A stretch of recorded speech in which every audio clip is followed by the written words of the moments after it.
Howdy, folks. Welcome back to another stream. Today we are doing a career and interview prep stream. So to start off, we have a special guest with us. This is someone who has been through a similar journey to a lot of you. Started out in the boot camp and ended up getting a job at a pretty prestigious company. Please welcome Gia. Hi, thank you, Robert. Hello, everyone. Good afternoon. Thanks for inviting me to do this talk. And today I will talk about my coding journey with you guys. Let's start it.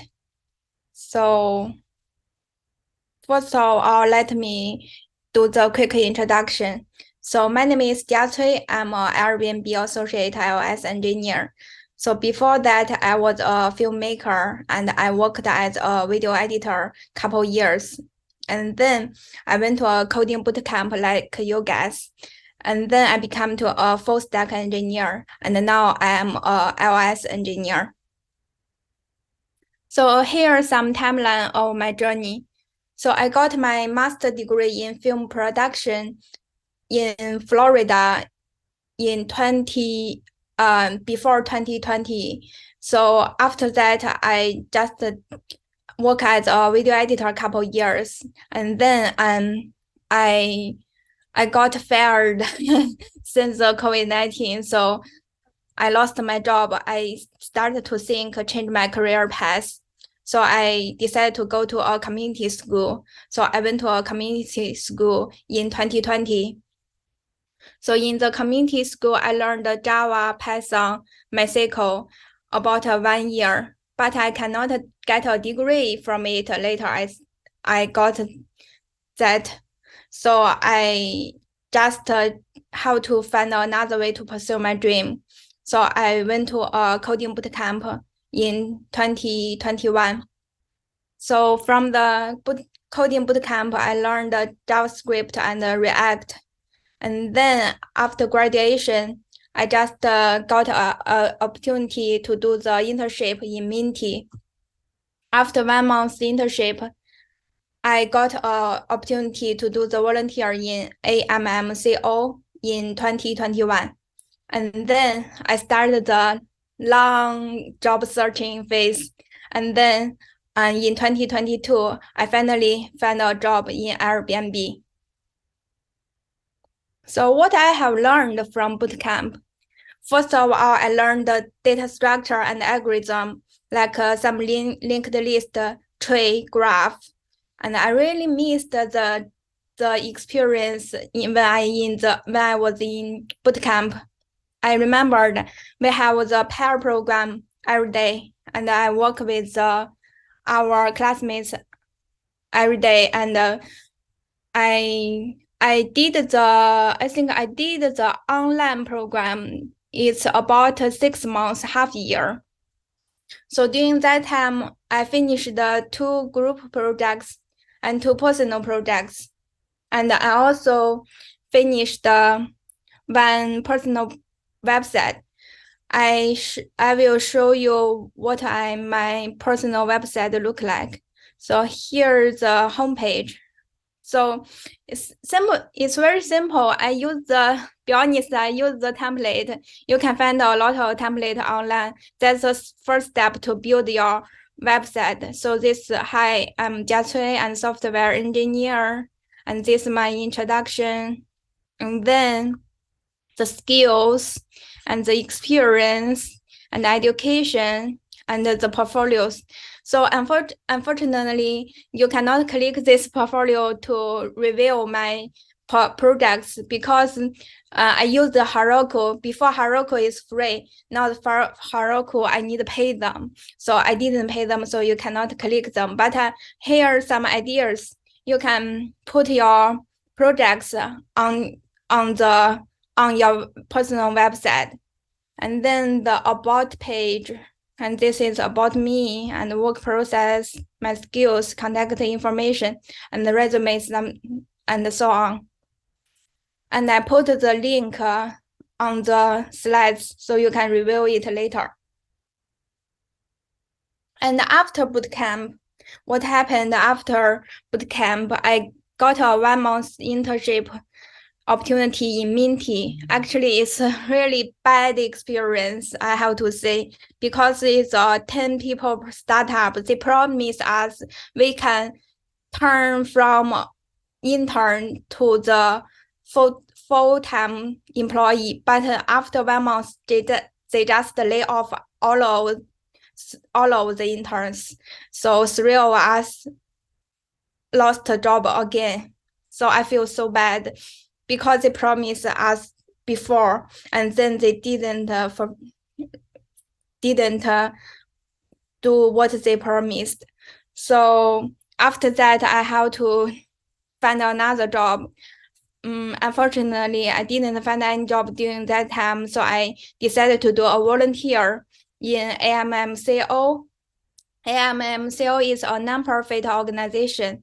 So from that, I learned PHP and to do some backend stuff, and I learned how to use the Symfony framework. So it gained my experience. So I think if you do not have many work experience, please do some internship and the volunteer job is very helpful because you can put this experience on your resume and others can see your resume and notice you have some work experience.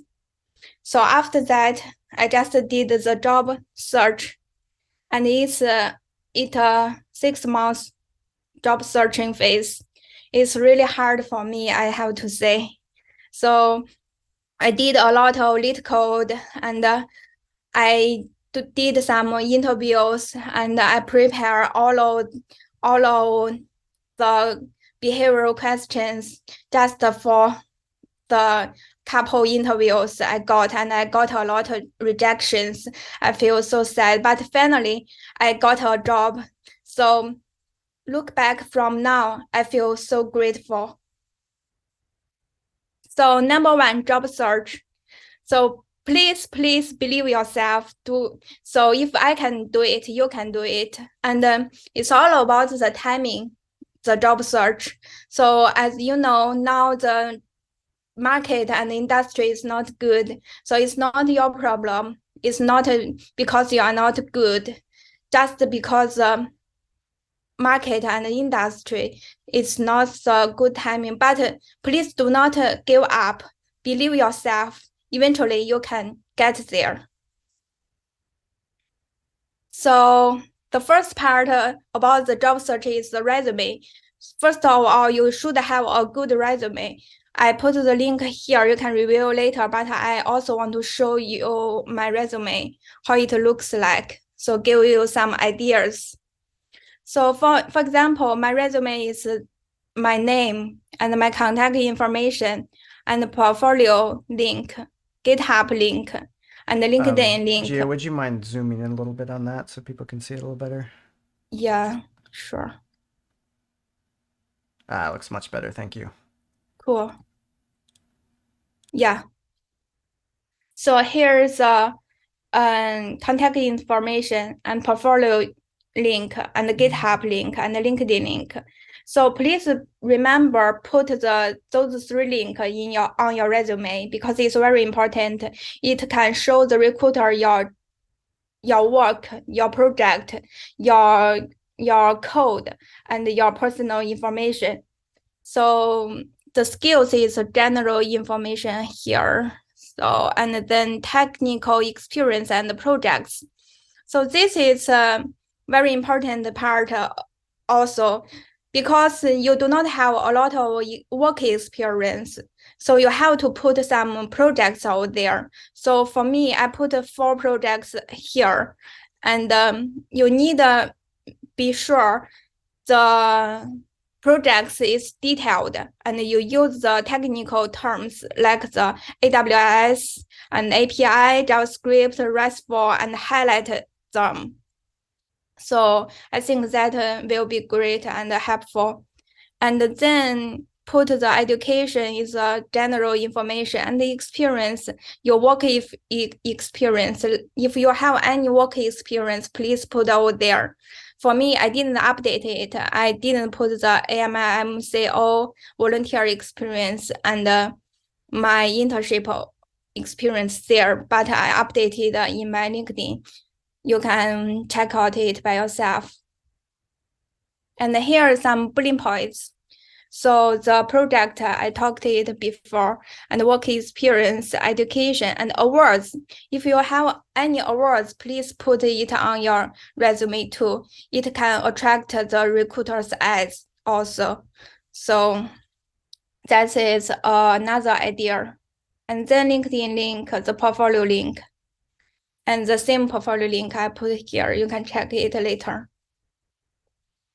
And then the cover letter. The cover letter, somebody said it's nice to have, but I want to say I always put my cover letter and the resume together, and when I apply a job. So for the cover letter, you can put some shining points, passion, interest, details of your experience. For example, in my cover letter, I just highlight English is not my first language, mother language. It's my second language, but I can do it very well. That means I can learn third language, which is the computer language. So I just make some fun fact or shining points over there. So let people know I have that learning skills. You can put your personal story over there, make your cover letter shining. And about the coding challenge, I put a HackerRank link here. I think it's a good website. You might know that before, but I want to highlight, I used it before to practice coding challenge, and it's a great resource. And then the data structure and the algorithm. So I recommend the Strategy, which is a website from my bootcamp alumni.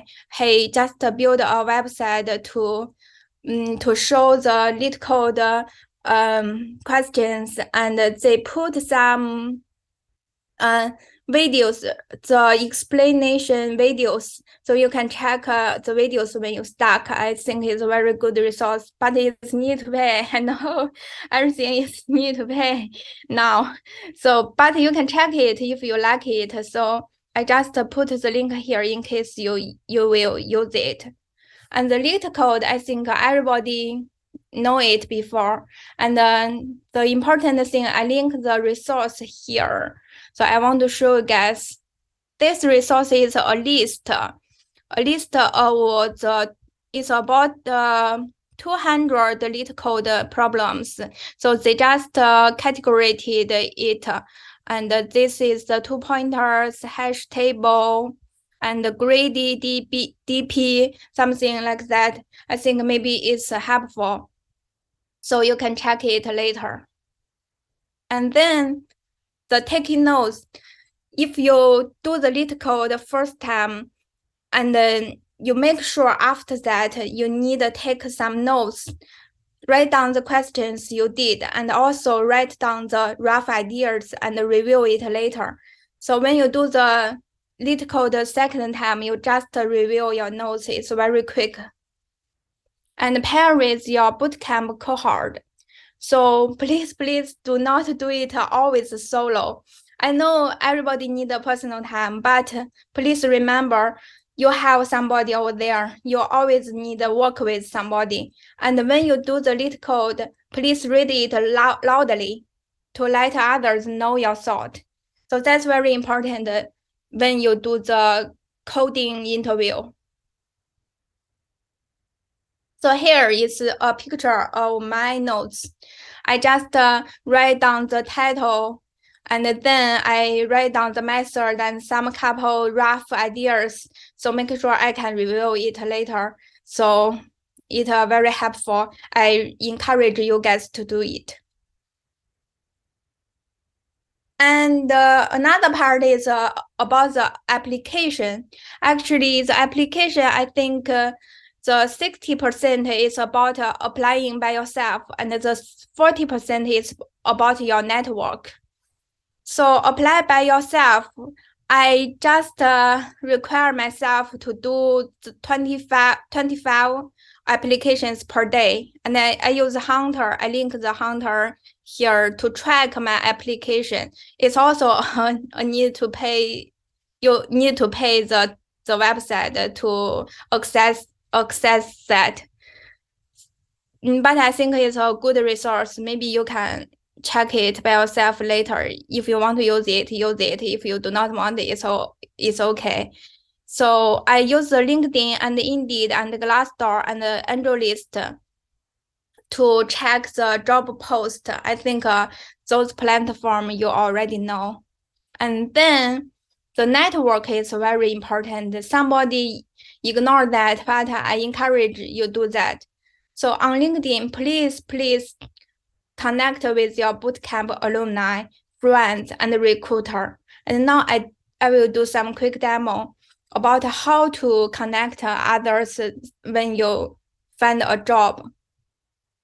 So here, so you go to the LinkedIn and then search job tab. And then, for example, this one, you click the job.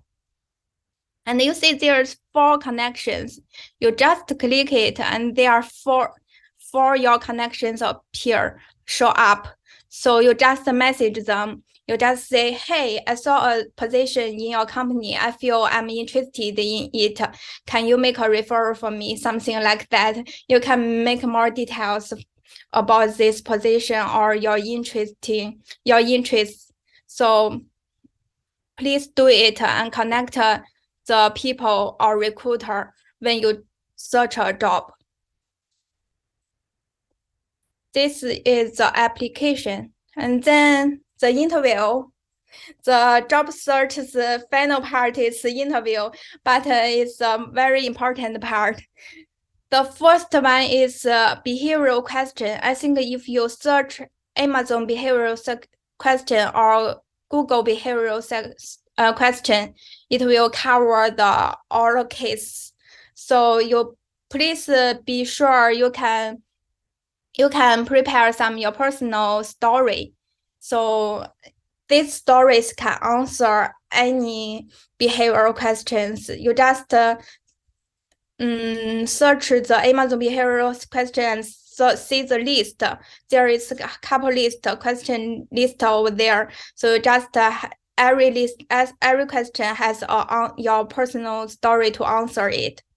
And then the coding part. The coding part is interesting. For my observation, I just say the small company just project heavy. For example, a firm and another small startup, I forgot the name. I did the coding interview with them. We just pair with the interviewer and do a pair program and do the project together. But for the bigger company, I think they are LeetCode heavy. For example, the Raven and Google and Airbnb. I remember they just gave me some LeetCode questions. For example, the Google, I did it on site, and there are 5 rounds. And the first round is behavioral question, and the other 4 rounds are coding question. Those are medium LeetCode questions actually. And for the Airbnb, I did the apprenticeship interview. It's much easier, I have to say. It's about 10 questions. So it from easy to hard. The first 3 questions is very easy, and the middle 3 is harder, and the last 3 is kind of jump from easy LeetCode question to a medium LeetCode question.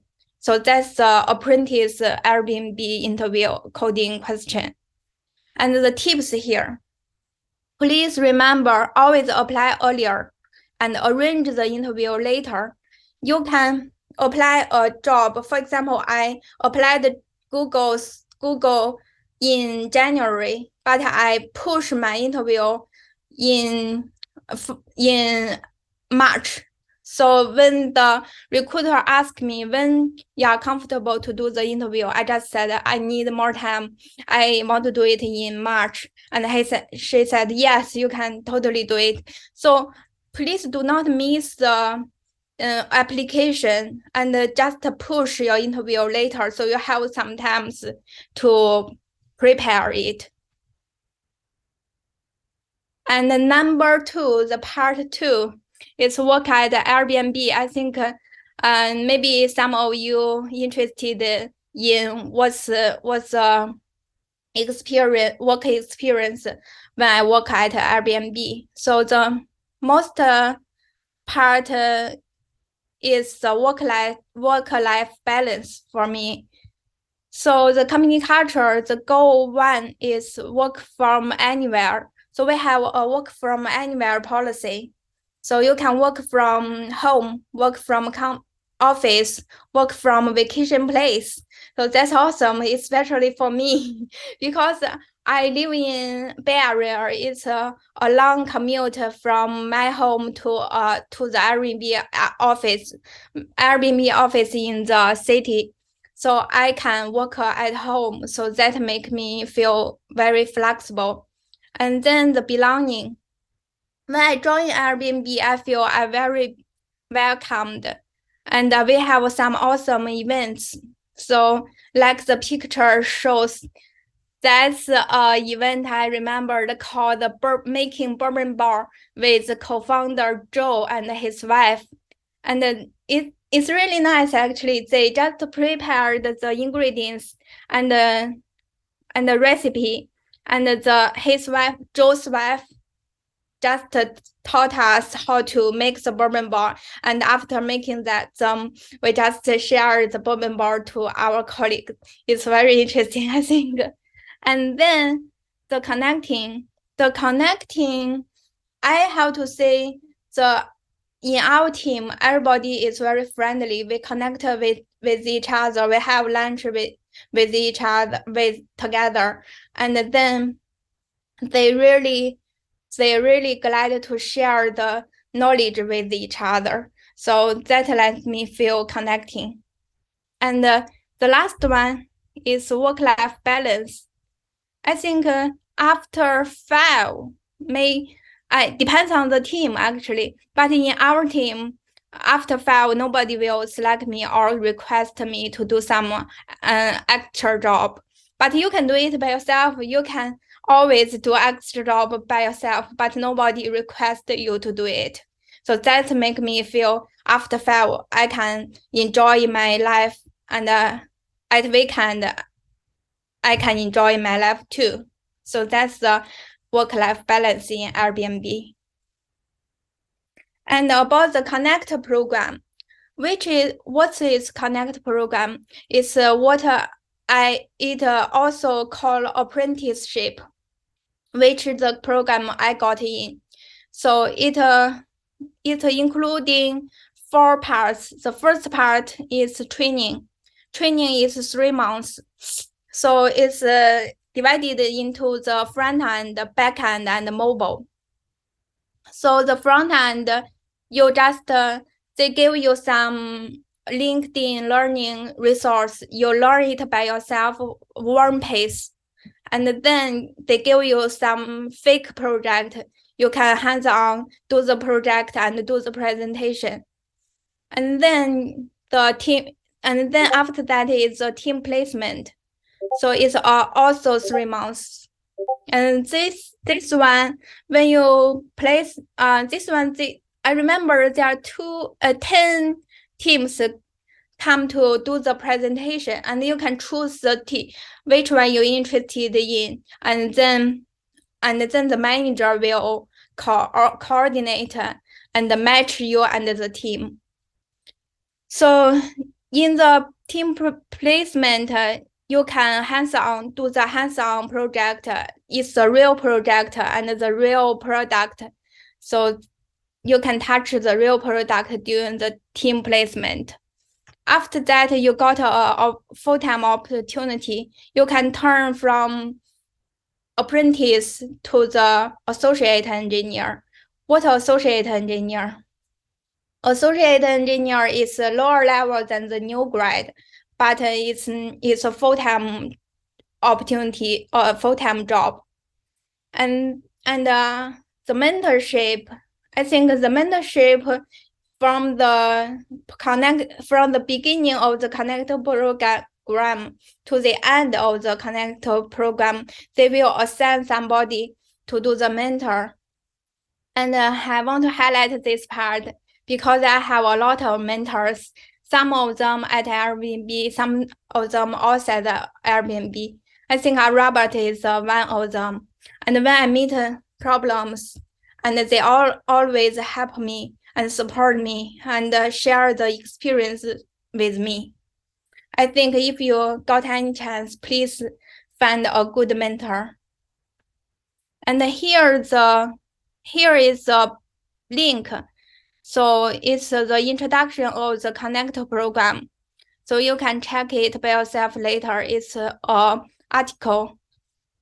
And basically it including what I talked about before. So the LS associate engineer. So what I talked about it before, associate engineer is a lower level than the new grad. So how about the LS associate engineer?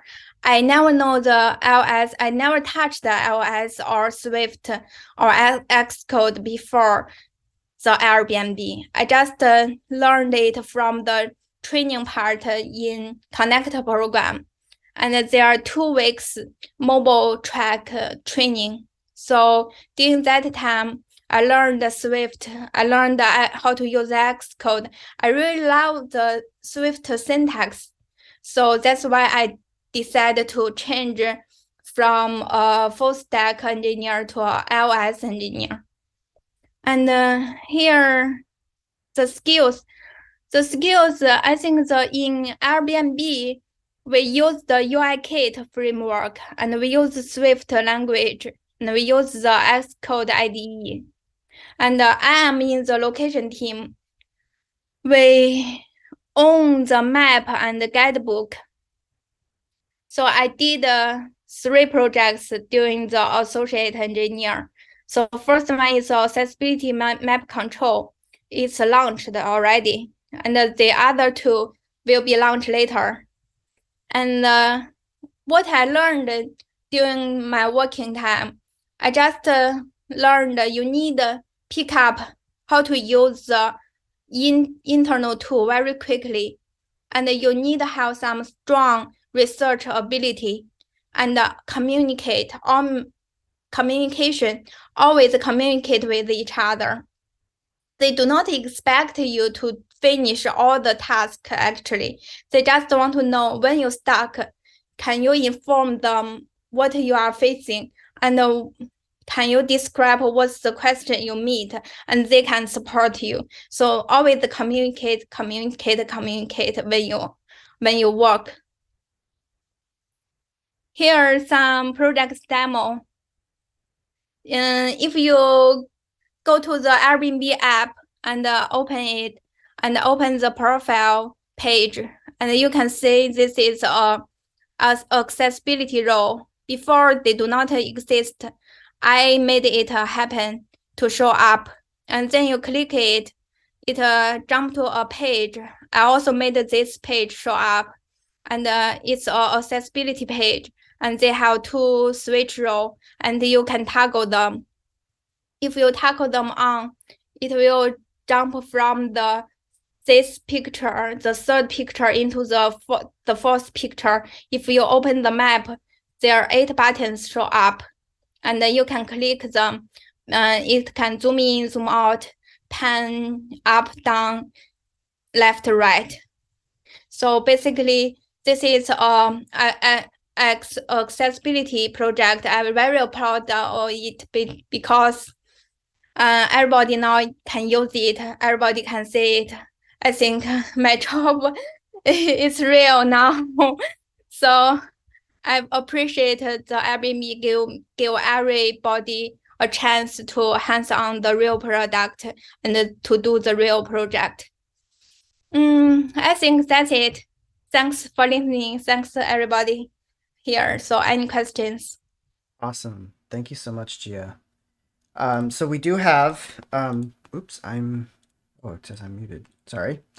I just realized that I was unmuted for Twitch and muted for Zoom. Yes, but awesome. Thank you so much. That was amazing. So folks, please put your questions in chat if you have them. I have 2 questions that have already been put in chat. The first one is, how long did your volunteer experience last for?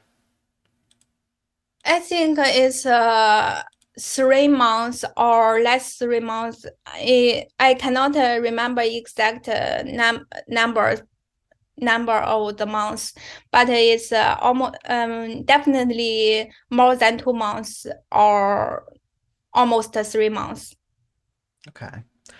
And then the next one is, should I put my work experience that has nothing to do with tech, like being a busboy, for example? Uh, you can put over there, but the best way is put something related the technical, the computer science. I think I put my video editing experience there just to show others I have some work experience, even though they are not related to the tech industry, but they know I am not a student, I am not a new grad, I just have some other work experience. So it's nice to have. If you have nothing to put there, you can put your work before your previous experience here, I think. Okay, awesome. Are there any other questions from the chat?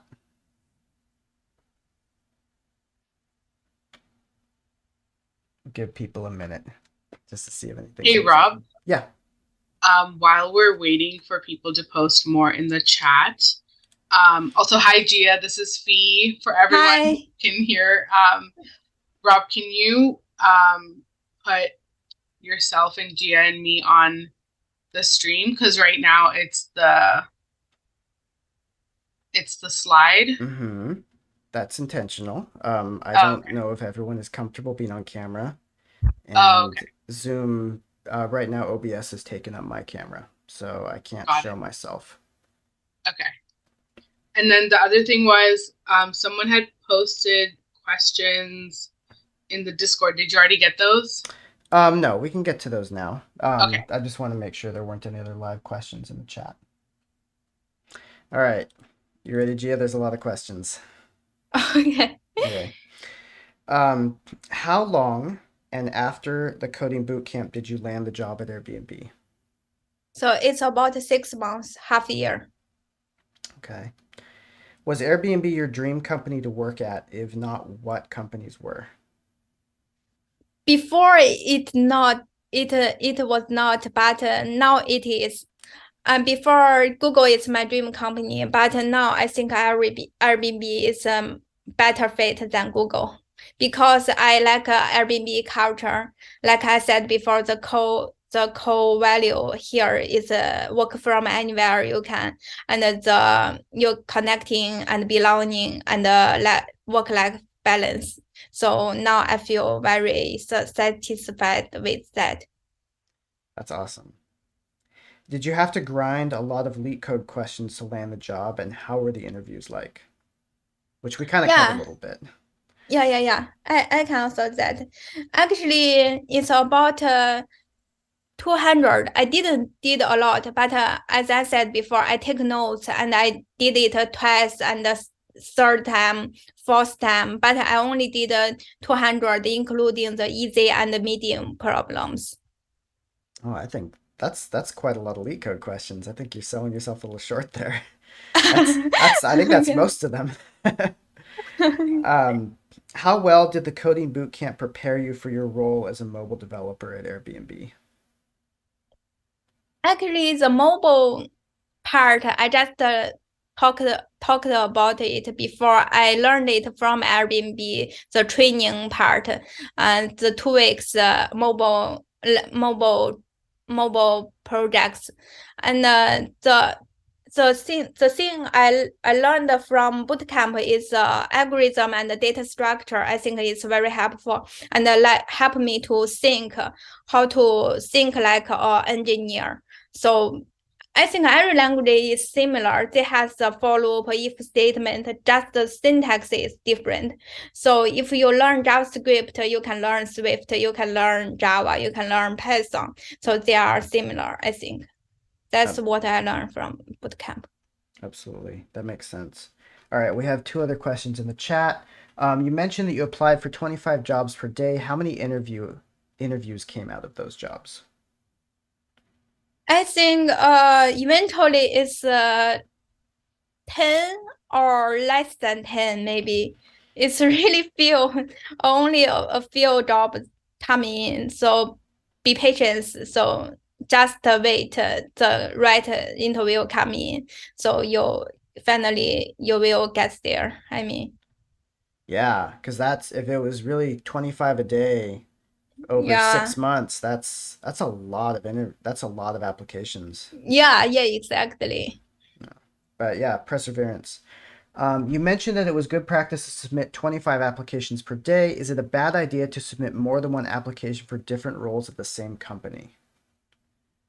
Sorry, can you repeat the question? Is it a bad idea to submit more than one application for different jobs at the same company? No, you can submit whatever you want, and more than less, more is better, I think. Yeah, and I can add on to that a little bit too. At a lot of, especially at larger companies, certain roles will be assigned to certain recruiters, which means that if you apply to 3 or 4 different roles, depending on their system, you may actually end up with multiple recruiters that are handling those roles, and some of them may be a little bit easier than others. A lot of systems do have kind of dedupes. So if you apply multiple times, they will actually just put you under one system as having applied for multiple roles. So that is something to bear in mind as well. Mhm. Did you customize your cover letter to the companies or did you just send one to all of them without changes? I changed I have a template, but I changed a little bit, so kind of customize it. So I do not encourage you just send one same cover letter to every company. That cannot work. Yeah, that makes sense. Definitely. And companies like to feel special, just like engineers like to feel special. Yeah, exactly. What program, you covered this a little bit. What programming languages and frameworks do you primarily use in your role at Airbnb? We use UIKit, the framework, and we use Swift, the language in Airbnb. When we because I'm a iOS engineer for iOS, I mean. Yeah, and for those people who don't know, UIKit is the kind of the built-in system that comes with the iOS systems. It's very good to know if you're doing iOS stuff. Mhm. How was the transition from boot camp to working in the industry? What challenges did you face?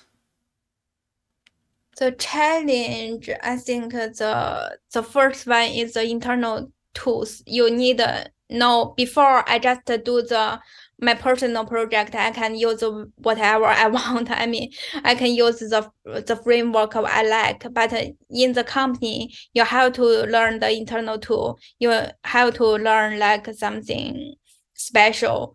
So you need to read a lot of documentations and do some research. Yeah, that's very true. And that will be a larger gap at bigger companies because a lot of smaller startups just don't have the time to have built those tools Mm, out yet. But those tools can also be very, very helpful. It's not just a yeah. waste of your time. Um, oh yeah, that's a good question. Did you run into, are you familiar with what a ghost job is? Ghost job. No, not very Um, familiar with that. Sorry. Yeah, so and chat can correct me on this, but basically my understanding of it is like a job that you apply and maybe even there's like the initial interviewer screen, but like they don't actually intend to hire anyone. Uh, Um, did you run into any of that during your career search? I didn't notice it because I do not know what is ghost interview actually. So maybe I ran into that, but I do not know. Maybe they interview me and didn't, but they always replied me. So I think I maybe not. The answer is Yeah. no. That sounds like, yeah, it sounds like you didn't run into that, which is good because it's not fun. Mm, Um, what was the interview process like for your position at Airbnb, and how did you prepare for it? I know you covered this a little bit in your yeah. presentation as well. Actually, they had the first one is you need a fill out a form. The form is the couple you need to write down couple essays actually. It's about the behavioral questions. It's kind of behavioral questions, and you write down some like 500 or to 800 words and describe the how you deal with when you fight with when you start I cannot remember the exact questions, but you need to fill a lot of behavioral questions when you apply the job, and after that they just give you an interview, and there are two rounds. One round is a behavioral question and with the interviewer. And one round is a coding question. It's about 10 questions. The 10 questions, the first three is easy question. It's very easy. It's very easy, believe me. And then the middle three is harder, and the last four is hardest one. But even it's hardest, but it's almost lower than the difficulty is lower than the medium question, lead code question. I mean, Okay. Well, that sets a nice bench line for people to try to work for. What was the hardest behavior question that you have been asked, or the most ridiculous one? ah, I need to think about that because I almost forgot what questions they asked me. I remember the one is about um they are similar. Just like why you work here, work at Airbnb, work at Google, and how do you deal with the when you have problem with the team member? Kind of those questions. I said it before. The Amazon behavioral question can cover all of them, I think. Yeah. Yeah, sorry, I think I didn't answer the question very well, but I cannot remember what's the ridiculous behavioral Yeah. question I have. Oh, I think Almost that's they are okay. then in general. Yeah, I think that's okay. It sounds like maybe Airbnb didn't throw you any curveballs, which is kind of nice. Yeah. Yeah, for that, the question too, I want to talk a little bit about just briefly the question, why do you want to work at this company, is actually really important. And I know you see, like some of you may see on Reddit, where people are like, why do I want to work at this company? I want money, I want a paycheck, blah, blah, blah. The thing to bear in mind is that some of these companies have 1,000 applicants and they all want a paycheck. What they're interested in is, what do you like specifically about their company? Because again, they want to feel special. If there are 1,000 people that apply for that job, they want the person who wants to work there. They don't want to hire someone who doesn't want to work there. And so even if you have like a very cursory, like, oh, it looks like you're doing work in this area and I'm really interested in that because I've never done that before, that's a totally legit answer. I have had, I've been in hiring meetings where we've talked about candidates and people have said, well, I asked them the question, why do you want to work here? And they didn't have a good answer. And that has been the reason we passed on a candidate. Like everything else is solid, but they're like, well, it sounds like they don't want to work here. So that is when you get that question, that is a question with a lot of traps. That is a very hidden trap question. So yeah, just something to keep in mind. But it sounds like, and it is a very common one, like she was saying. Like a lot of people ask that Mm. one. You mentioned the accessibility project, which is really cool. But are there any other accomplishments that you're particularly proud of since joining Airbnb? Yeah, I have actually, but I cannot tell now Uh, because it's incoming launch in later. Yeah. Okay, no worries. Yeah, that's a common thing. Companies will say, "Hey, don't broadcast Yeah, this." yeah, one project I really proud of it, but I cannot say it now. Do you It's a know really cool project. do you know when it'll be launching yet? So we can look Yeah, for it. In May. Okay. We'll have to keep an eye out for it. Hmm. I'm Ha working on the map. Remember the yeah. map? Yeah, you just if you see something fancy stuff coming in May, so maybe I am the team member who working on that. All right. Well, we'll keep an eye out for that. How do you stay up to date with the latest trends and technologies in mobile development? Yeah, first of all, I have a career coach like the Robert is my mentor. I always talk with Robert, and I also have a career coach in Airbnb. He just give me a lot of awesome resource, and I learned some video link about how to use the delegate, how to use the protocol, how to use the blah blah the Swift. So I watch YouTube video and I watch some tutorials and I build a small personal project, follow the tutorial and learn the language, basic language. Yeah, that's really cool that you have that resource that they give that to you. Mm-hmm. How long does it take to kind of take a feature from start to finish in a group setting at a company like Airbnb? How long? For example, the control map control project we start from August or September, and we finished in November. November. So it's more than 3 months or 5 months, 3 to 5 months. Okay. Yeah, and that's not uncommon for larger companies. They tend to move slower on those things. Do you find that you're able to generally push code or have stuff work that has been completed every day, or are there some days where you come to your team and you're like, yeah, I wasn't able to finish anything yesterday? Actually, we have the sprint planning every Monday, so we take some task from Monday, and then next week we just have a meeting to review how much task you have finished, and maybe you cannot finish all of them. It's okay, but you need I talked before. You need notify you didn't finish it, why, and how they can help you. So mostly I can finish my task, I think.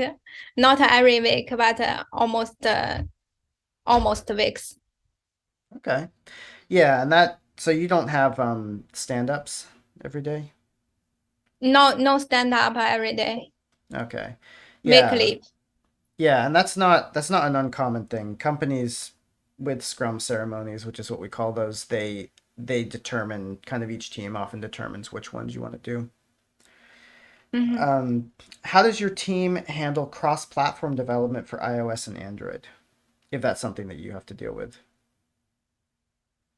Actually, for example, in location team, we have somebody work on front end, somebody work on back end, and somebody work on iOS, somebody work on Android, and we work separately, but we have a meeting and we have a documentation, and we will talk about our progress and goals in that meeting and make sure everybody on the same page.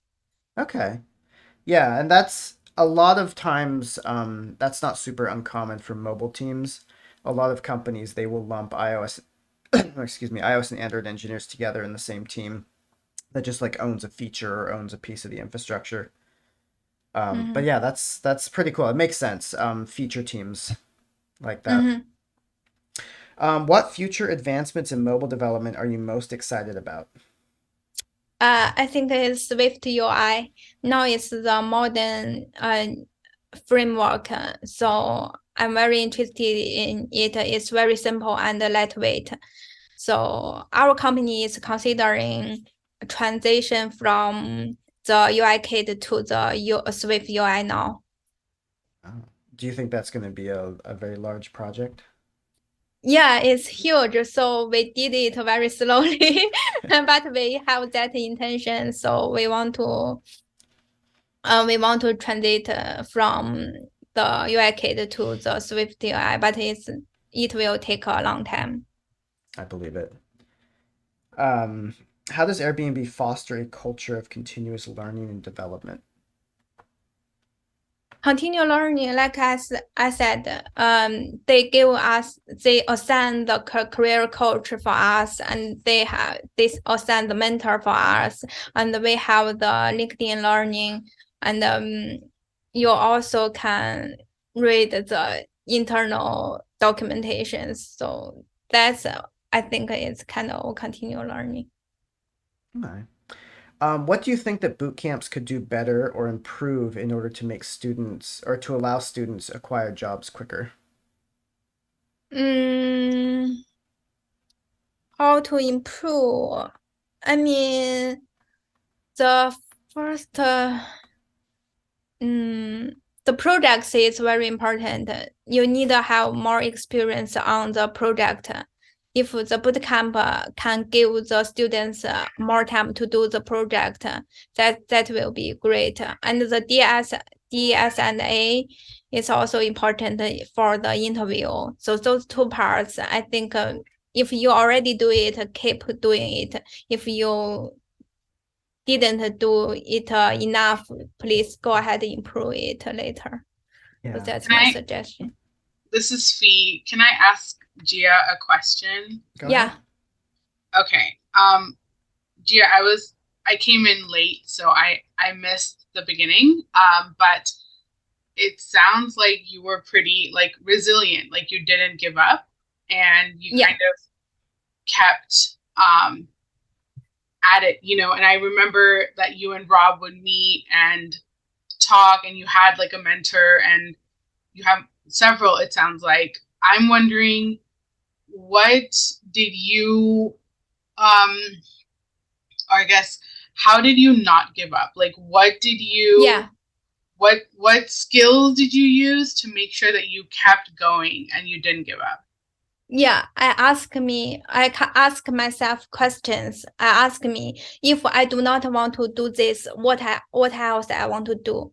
If I do another thing, can I keep doing it? And for me, why I choose computer science, because I like the sense of the sense of completement. So I like finish a task and enjoy the result. Before I'm an artist, actually, I learned art and design before. But it's very uncertain, and you always know result. You cannot see the result, you cannot see the answer. But for the computer science, 1 + 1 is 2, so it's very certain answer. So I like that feeling. So I always ask me what I really like, what I really want.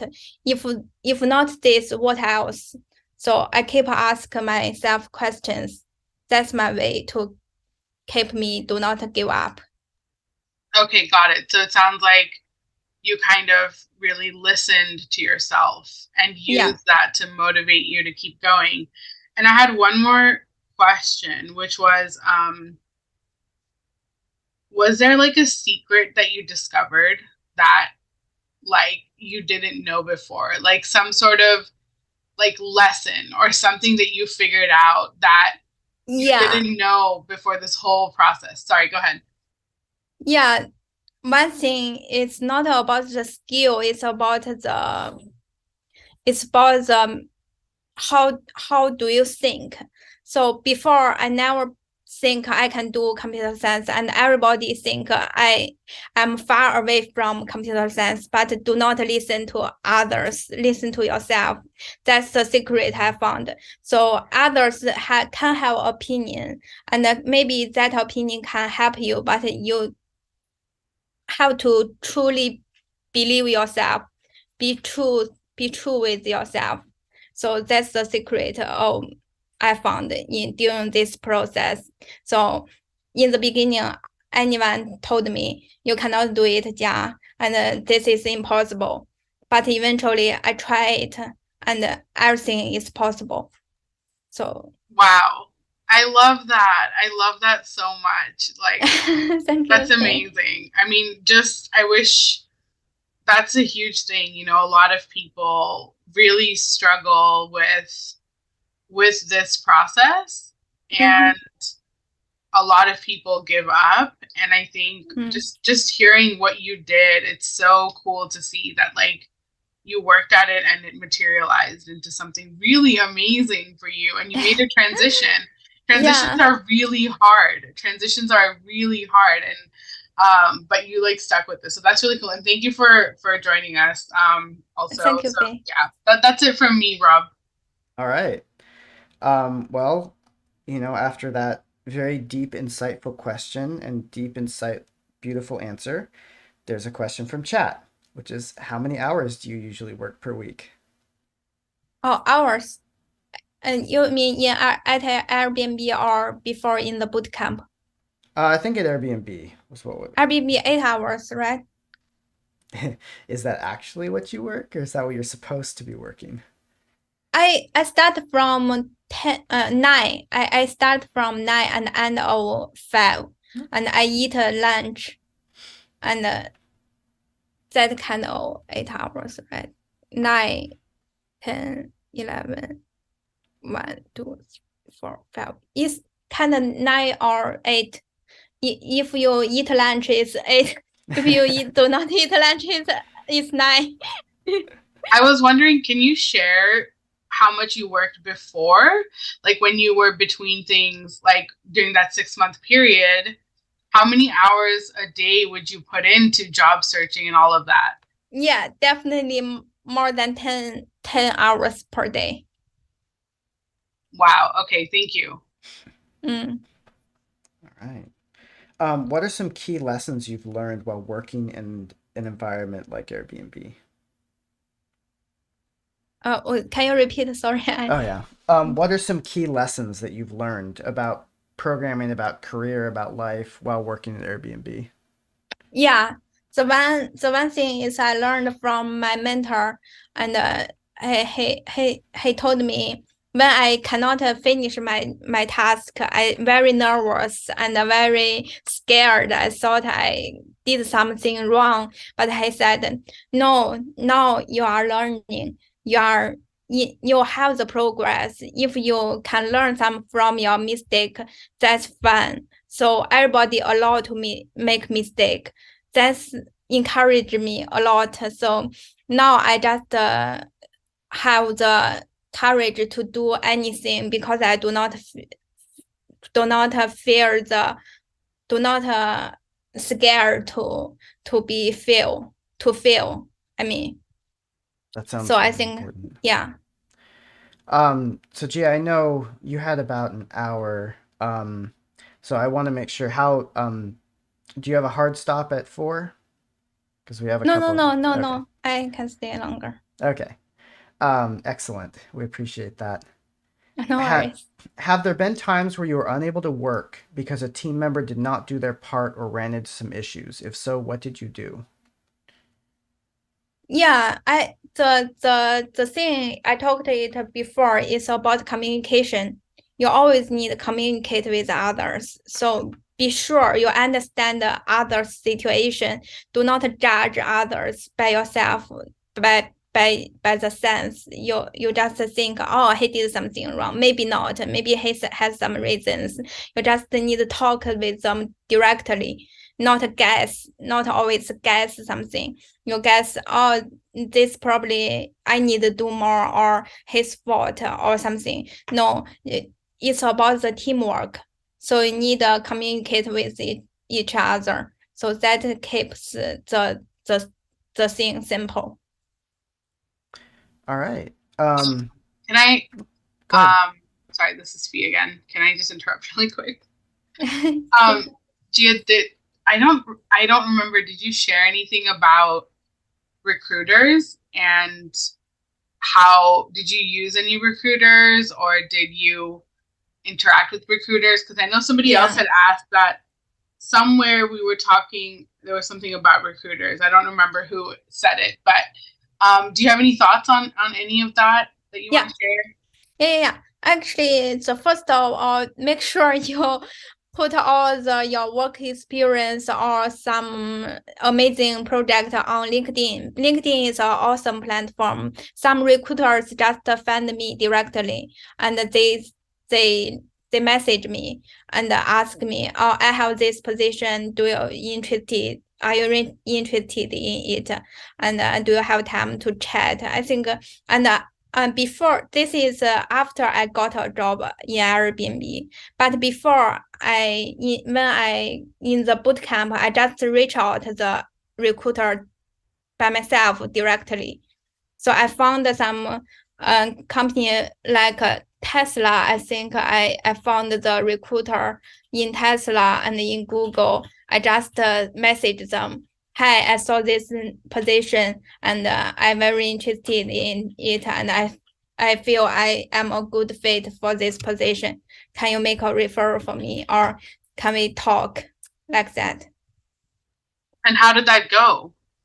And sometimes they answer you, sometimes they didn't answer you, but you have to try. You have to open the door by yourself.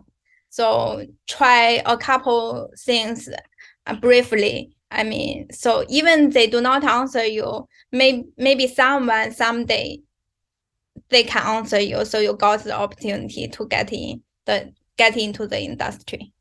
So can I say something I've noticed from boot camp like grads is that, or non-traditional people who are on a non-traditional path to a career, their approach also has to be non-traditional, right? Like, because you're going through the boot camp, so you have to actually think outside the box and be a little creative about how you're gonna do this, right? That's that's also part of it. Yes, and we have our strengths, right? Because we we good at we good at communication. We like reach out to people. So maybe some engineers do not like that, but we good at that. I think it's a good thing. Yeah. Awesome. Thank you. And yeah, I guess I probably should have checked this earlier. Gia, are you comfortable having your video on the stream? Yeah. Okay, because I bet a lot of people would love to see us. There we go. All right, and I'll put mine on too. All right. Now everyone on the stream should be able to see us. Okay. So yeah, we have a couple other questions that I just came up with while I was watching your presentation. How important do you think it is to know multiple technologies or languages? How do you think that helped you getting a job?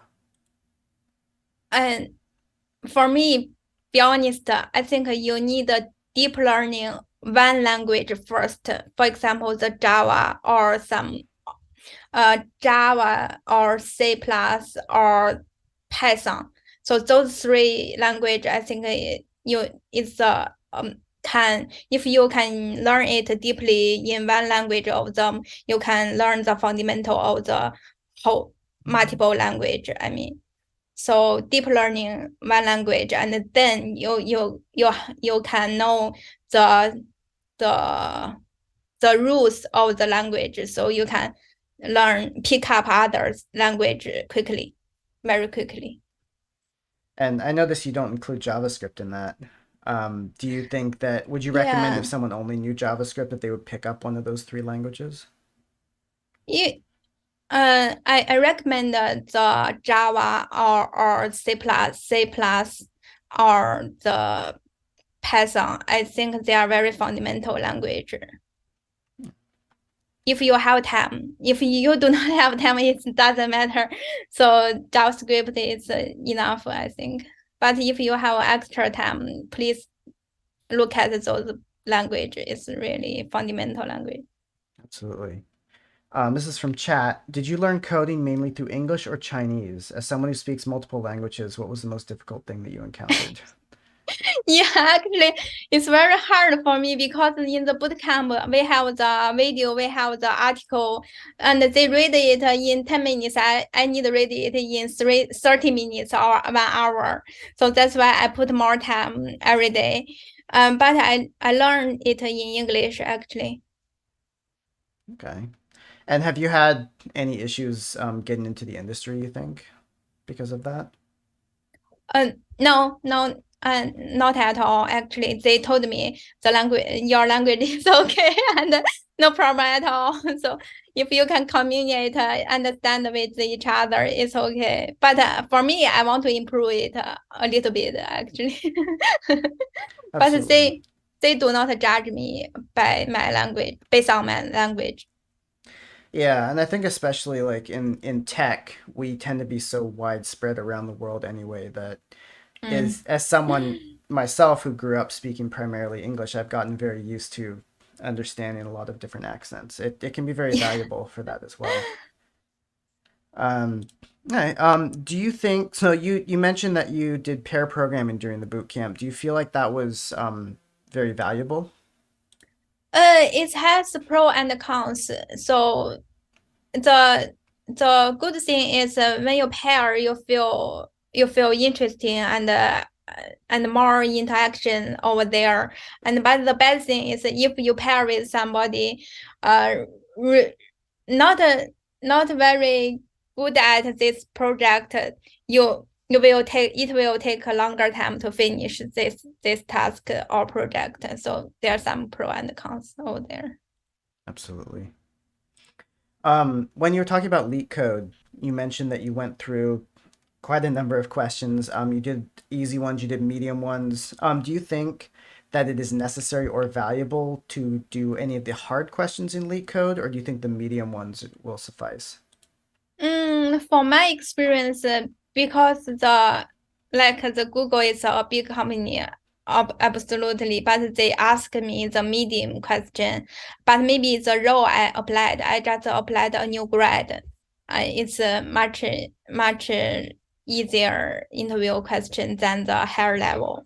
I mean, but if you have time, please go ahead to talk to do the hard problem. But if you do not have time, the easy and medium one is enough, I think. Awesome. I'm sure that'll be a relief to a lot of people.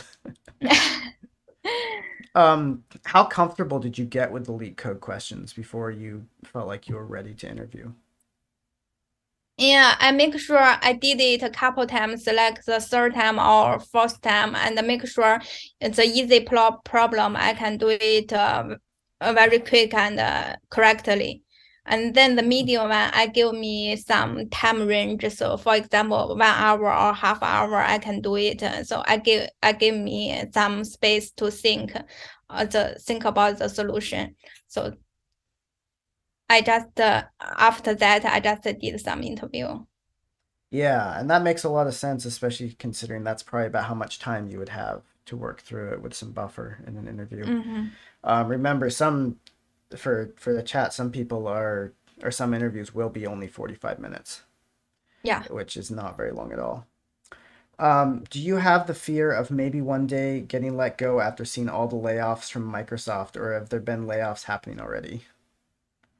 Actually, be honest, I'm not fear about that because I have gone through 6 months job search already. The worst case is I go once again. I go back that time. So I can go through once, I can go through twice, I can go through third times. So I'm not fear about that. Oh, that I is love that. Yeah, amazing. Yeah. I love that. I love that so much because I think so often, like, the fear is what's holding us back. And when we know that we can kind of do it, then you're not as scared, you know? And I think that that's like really amazing. Like, that's an amazing place to be in. Yeah. Thank you, Faye. Do you think that the culture of inclusion that Airbnb has and showed you helped you with imposter syndrome? Imposter syndrome, I think I have that before in the beginning, very beginning, and I thought everybody around me is awesome and I not deserve this. But later my mentor and my team body and also Robert helped me, and they told me you already gone through the interview, you already got the offer, so that means you belong to here. So now I feel better. I think I just do my job every day and I focus on my task and I learn things and I will be better and better. Absolutely. Question from chat. Do you still do LeetCode questions in your free time? Oh yeah, actually, not recently, but last 2 months ago, 2 months ago, I still did some LeetCode problem because I want to practice my logic and my thinking process. It helped me to practice my thinking. Yeah, I've noticed the same thing as I've been doing the LeetCode questions. Some of them are harder than I feel like they should be at this point. It's good to have the practice. Yeah. You mentioned that Airbnb gave you access to LinkedIn Learning. Did you find that to be helpful? In the beginning, it's helpful because we have the training part. The training part I mentioned it before, and if they post some link over there, so it's related to the project actually. So you just look at that link. But after I feel I like YouTube more, and there are a lot of good resources on there, and it's free. Yeah, why not, right? So I use YouTube or other website. Yeah, also. Are there any particular YouTube channels that you subscribe to for various Uh, updates, content, if stuff you like that? look at the lead code question, I recommend the NEET code, NEETCODE, NEET code. Actually, I look at that channel often, and then and also there is a person, I forgot the name. Um have some video about the interview questions, a mock interview. So I like watch people do the mock interview and I learn a lot from it. Okay, yeah, that's mock interviews sound really interesting. Yeah, they did the Meta mock interview and the Google mock interview and some companies mock interview. I always watch them. It's really fun. Yeah, that sounds like a really good resource. What is the due date for the Airbnb Connect program? Due date. I think this year is end. Okay. Already end. So you need to prepare for next year.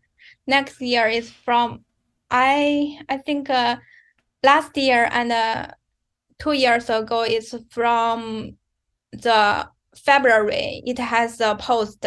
So watch out the post and look at the information over there. Search Connect program Airbnb. Awesome. Yeah, no, we'll try to get that into the Discord server when that becomes around that time. All right. Well, that's all the questions that I had. Chat, any final questions from y'all? We've had some good ones today. We'll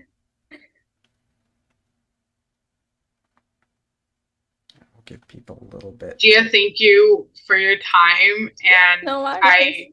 it's so nice to meet you because I know Rob Yeah. would have his calls, and I was like, oh, Gia, okay. And then it's so cool to see all the progress, that happened over the months and where you are now. And just thank you for being here and answering everyone's questions.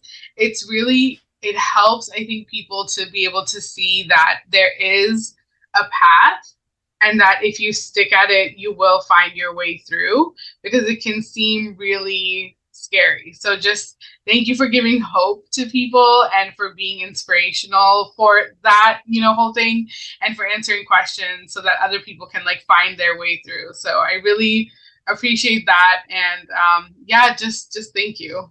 Yeah, thank you, guys. My pleasure. Actually, I'm glad I can be here and share the information to others. Yeah, definitely really appreciate you coming on. And yeah, Gia is definitely a success story, and I can tell you, having I think we met once a week in the Yeah, beginning, didn't we? And a lot yeah. of the times, I mean, I provided support, provide help, but Gia did a lot of work.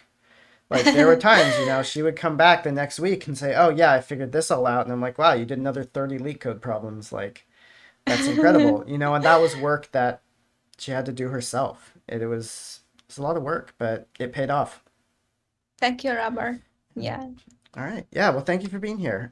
All right, folks, so we're gonna go on a break for probably like 5, 10 minutes. Let's say, what do you think, Fee? Five or 10? Let's do 10 and come back at 4:25 Pacific time.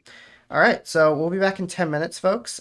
Thanks for sticking around. And yeah, when we get back, we'll cover a couple of the other topics in a little more detail that you guys asked about in Discord. Thanks. We'll see y'all then.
Alrighty, folks.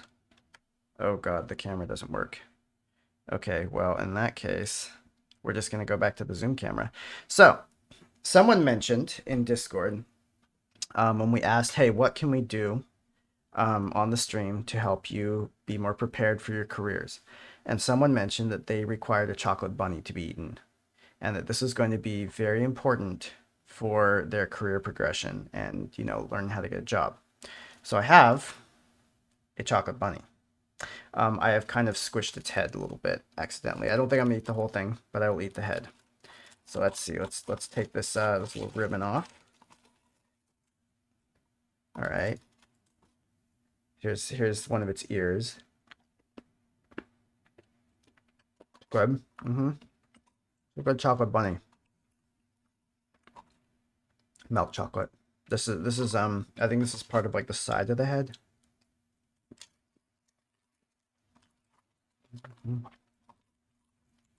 And here's the other ear.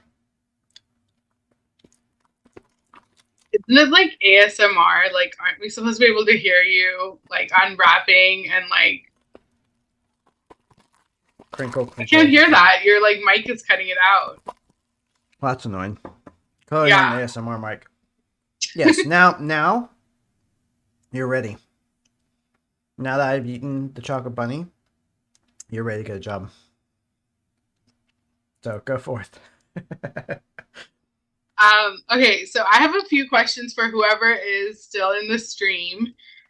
So you can just put it in chat. That would be great. So these questions will help me and Rob figure out where everyone's at and what we can do that's most helpful. So the first question would be, was it helpful to have, Gia attend? And would you want other bootcamp grads that we know through our network? Would it be helpful to have it in the future with others who might have taken a different path than Gia? Well, it sounds like at least one person is very enthusiastic about that. Okay, so we got two. Anyone else who's in chat? Oh, yeah, Rob, how did you meet Gia? So I met Gia through a company called GiveShop, and GiveShop is. Sorry, I was in the middle of eating more bunny just to give you more job juice. Yeah. So GiveShop is a B Corp, Series B Corp, which technically is basically the same thing as a Series C Corp, except they're a corporation for public good. So they kind of have in their charter that their shareholders are not allowed to force them to make decisions that are not for the public good. And so one of the things that they were trying out was mentorship. So AMCO, the nonprofit that she did some volunteering at, one of the things that GiveShop did, or probably still does, is they match developers that are looking for jobs, looking for work experience, with nonprofits that are looking for developers to do things, with the understanding that those nonprofits will probably have to do some mentoring and stuff like that. Now, nonprofits are perfectly happy with that because as nonprofits, they do not have to pay you. It's volunteer work. But what are you getting out of it? Well, you're getting job experience. You can put that on your resume, which is very valuable. And so I met Gia through that. They wanted to start trying mentorship programs and mentoring, hooking people up with people who are a little more experienced. So I worked with her for, I want to say, about a year. I mean, we still meet occasionally. But yeah, and anyone, let me know if the audio is cutting out because I'm seeing weird levels on here. But yeah, that was how I met her. And so I initially was working with two people, and one of them like got a job the next week. So I didn't really need to work with them that much. But then Gia, I worked with her through a lot of LeetCode problems and a lot of how to do interviews and stuff like that. And yeah, then eventually she did get her apprenticeship, which is very exciting. And I worked with her as she went through that, giving her kind of tips on how to interact with the code, work with stuff. Once she got her full-time job, I couldn't help her as much with code because of confidentiality requirements, but I still give her advice on like career management and stuff like that. So Yeah, and we looked at Gift Shop again because we were gonna be like, see if it's something that would be useful for Unblock Me and for all of you, but I think they pivoted and they're doing something else now. So if anyone knows of a matchmaking service of that kind, please share it with us, and we're happy to, you know, try to set something up with them and see if people will come and talk or if it becomes a resource. And we're on the lookout too. So the goal is to try to build out like, yeah, just a resource for people who have graduated from boot camps. Okay, and then are you applying for jobs right now? If you are, please post in the chat. And or if you're applying for apprenticeships, or contract work, if you're applying for anything, just like a yes would be good in the chat. And then the other question that I had was, had you heard of apprenticeships before this stream? Okay. Ogabby says yes for a job mostly. Cool. Thank you for that feedback. It's really helpful for us to know where you all are at. Yeah, and then had you heard of apprenticeships before this stream? And yeah, going the apprenticeship route. Any thoughts on that?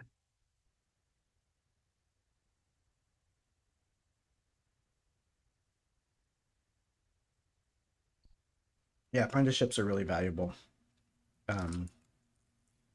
because apprenticeships are designed specifically for bootcamp graduates. Because remember, I told you on a previous stream, you get your people coming out of four-year universities and they know data structures and algorithms. They know how to do linked lists, hash maps, things like that, binary trees. They don't know JavaScript usually. They don't know React. And on the other hand, bootcamp grads know JavaScript, you know React. You have skills employers want immediately, but you don't necessarily have some of the data structures and algorithm stuff. So apprenticeships are meant to kind of bridge that gap. They take you in and they bring you up to, and it's usually like 3 to 6 months, which does count as work experience. Even if it doesn't end up in a job afterwards, you can still have put down your resume as, yeah, I was part of this apprenticeship program. And so they are meant for people who are out of boot camps and don't have a job. Usually you can't get into one unless you haven't had a job before. Because if you have had a job, then, you know, there's other avenues. How can I get myself involved in this apprenticeship program? You have to find like the one that Gia was talking about, her Airbnb Connect. The application for that was like back in February, I think it was due. And so you have to apply for them. There is an interview process because they are kind of programs that a lot of people want to get into. The interview process is not going to be as extreme as if you're going for like an actual position, because they're going to take 6 months to work with you. So it's going to be a kind of a softer interview. Yeah, I posted it because Gia sent it to me. There's a couple others. I know Microsoft does one as well. I know Meta, they're not Facebook anymore. Meta used to have one. I think with the macroeconomic headwinds that they canceled it for coming up years. But basically, look, it's not something you're going to see in smaller companies. Most smaller companies are, you know, like maybe 50 to 100 people, they don't have the resources to do something like that. But if you look at the bigger companies like Amazon, Apple, Meta, Google, which is Alphabet at this point, I guess, those larger tech companies, just look up and put their name and then apprenticeship program and see what they have. Because there's a lot of different companies that have these programs because they want you. What you have is, as I've mentioned a couple times, you're very cheap. which is very valuable to them right now because they're trying to cut costs, but they still need people working on their stuff. And so it's not uncommon for them to fire a bunch of expensive people and hire a bunch of cheap people. They know in another 5 or 6 years you're going to be expensive too, but at that point, you know, you don't need to worry about it because then you got 5, 6 years of job experience. You're not going to have trouble with your next job. So they like apprenticeships. They like bringing you in, and they will teach you what you need to know. And they come in with the understanding that you're not going to know everything. You're not just going to be able to immediately jump into the system and start working. They're going to have to teach you, and that's what they'll do. Some apprenticeships have guaranteed job postings afterwards. So the one that Gia went through was actually a 3 month kind of mini boot camp on Airbnb. And then afterwards, they guaranteed her 3 months of gainful employment on a team. Afterwards, there's a period of, I guess, parole. Not parole. What is the word I'm looking for? Probation period. Probation. That's it. Probation period. Parole. I don't know. Parole and probation. They're both involved in the justice system. And so after that probation period of 3 months, your team kind of, the manager of the team that you choose decides whether or not they want to keep you on. And usually, you know, if you've done a pretty good job and they have the budget, they will. And the important thing about most of these programs is the program itself makes sure there is budget. So budget becomes a complicated thing, but basically sometimes a team manager might not want to bring on a boot camp grad just because they don't have the money to pay them in their team budget. But apprenticeship programs often guarantee that money, so that the team manager really, there's very few downsides to keeping you on for a certain period of time at least. And so that can be a really, really good way to get your foot in the door, and that's what it's designed for. Can I ask a question here to the chat? What was the biggest takeaway from hearing Gia talk? Like, what was your biggest takeaway? Like, just one thing that you took away from her, from what she said.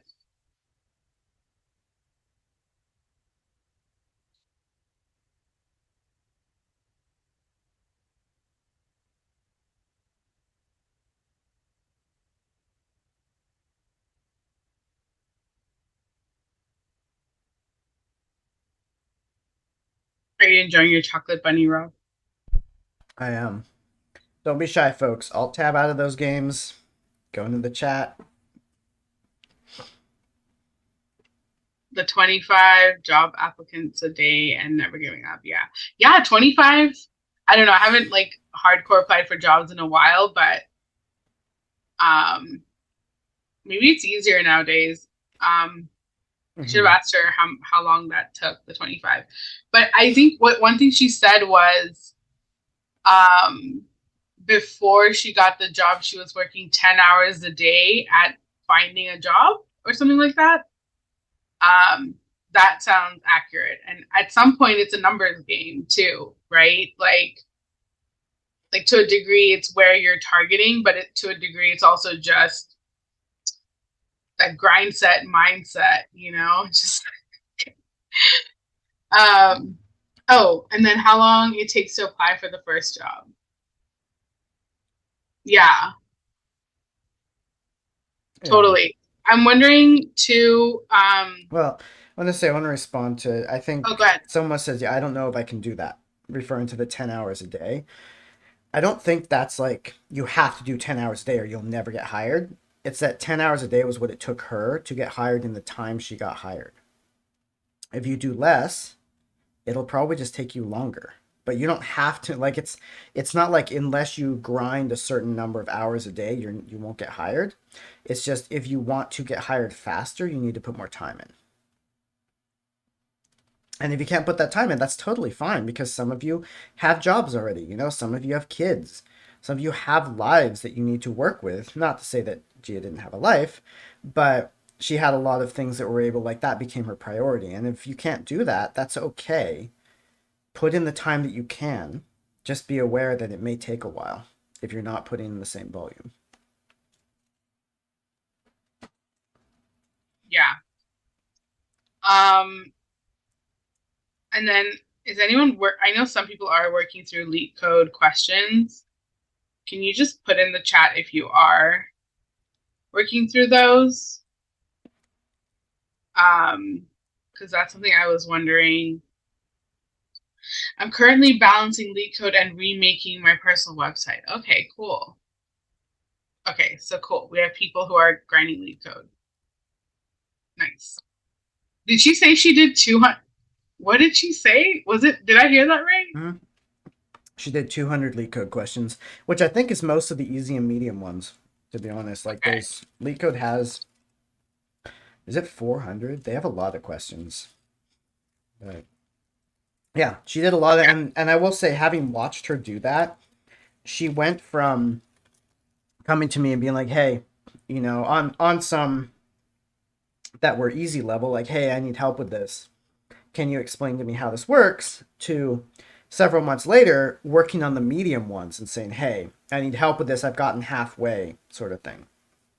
So I definitely saw the improvement of her doing them every day and repeating them and with the notes that she took. And you could tell she really took it seriously.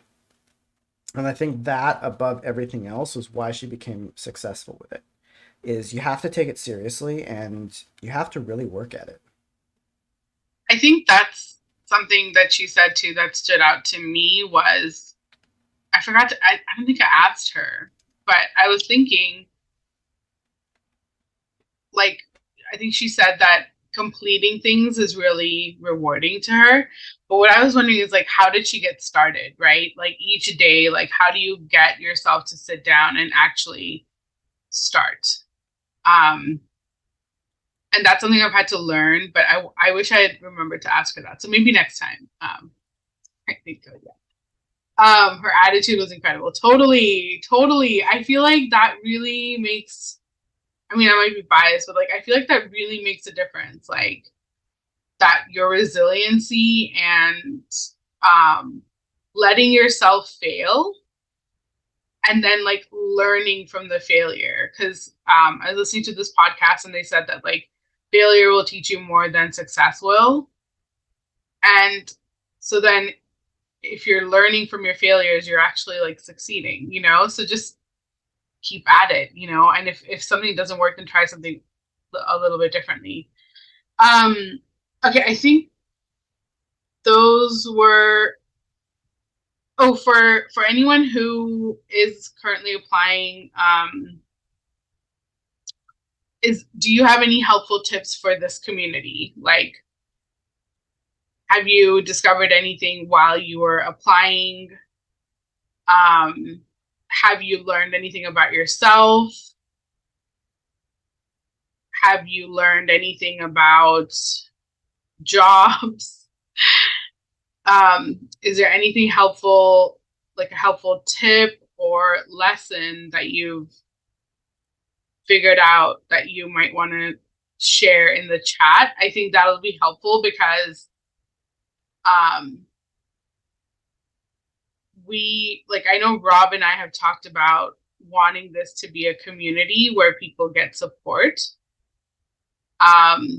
Because I think that'll make it easier to not give up. So anyway, if you have anything helpful you've discovered, please do share it in chat whenever you can or in the Discord. It'll help everyone. So yeah, that was one other thing. And then I think that's it from me. Oh, I'm assuming the community would go bigger once the next boot camp starts. Yeah, we have a couple of plans for that, but those are still being processed. But yeah, I think it's once the next boot camp ends, because I don't think we want to add people in to the Discord while they're going through the boot camp. Yeah. So it's just for after the boot camp. And we are trying to figure out other ways to grow the community. So if you have ideas, please let us know. If there's any way we can support you, please let us know. Yeah. And if you know anyone that you think might benefit as well, feel free to send them an invite. Weekly challenges. Weekly challenges would be a good idea. Um, that one of the things we've talked about doing is starting a newsletter, so we might be able to do like weekly challenges in that newsletter. That would be kind of interesting. But yeah, I like that because it keeps you sharp.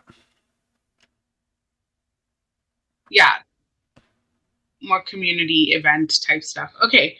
I think that's it for me, Rob. Did I leave anything out? I know you were going to go through some other stuff, but Not that I can think of. One of the things I kind of want to do after this is kind of just go through some more of the topics that you all said that you wanted to hear about on stream, and then maybe go over a couple other job postings.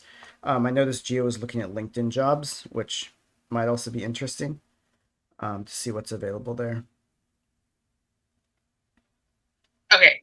Yeah, I'm going to head out, but it was nice meeting everyone, and I'm around in the Discord, and I think that's.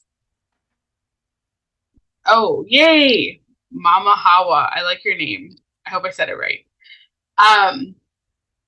But yeah, I'll be in and out, and then have fun. I'm going to leave the call. I think you're a host, right, Rob? So you should Yeah, I be should be fine. well, I'm probably gonna drop. Actually, yeah, you don't need to. Yeah, we can just end the call. All right, bye everyone. Thanks for joining, Fee. All right. Yeah, well, I'm glad you all found it helpful. Let me see. Let me pop over to this one. Hello. How's it going, folks? Yeah, you can see I did some new fancy stuff in OBS. I actually managed to get my background to disappear. Ooh, I don't actually have a real green screen, but I was being told that the background was distracting. So let's take a look. And yeah, I'm glad to see you all here today. I appreciate you showing up, and hopefully we can keep giving useful tips. Let me see why. Okay, I'm gonna open up Discord and see if I can get to the list of all the questions y'all had, so we can take a look at those. Let me see if I go to full camera. No, full camera is still screwed. Great.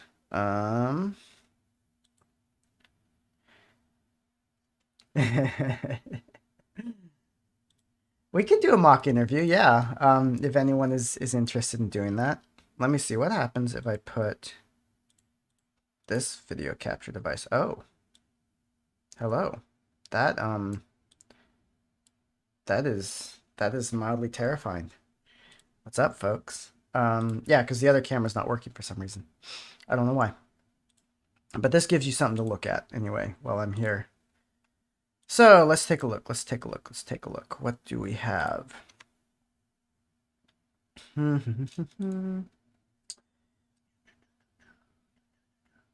right. So some of the questions that happened in Discord. Reaching out to recruiters and what recruiters are looking for. So we covered that a little bit in a couple of other.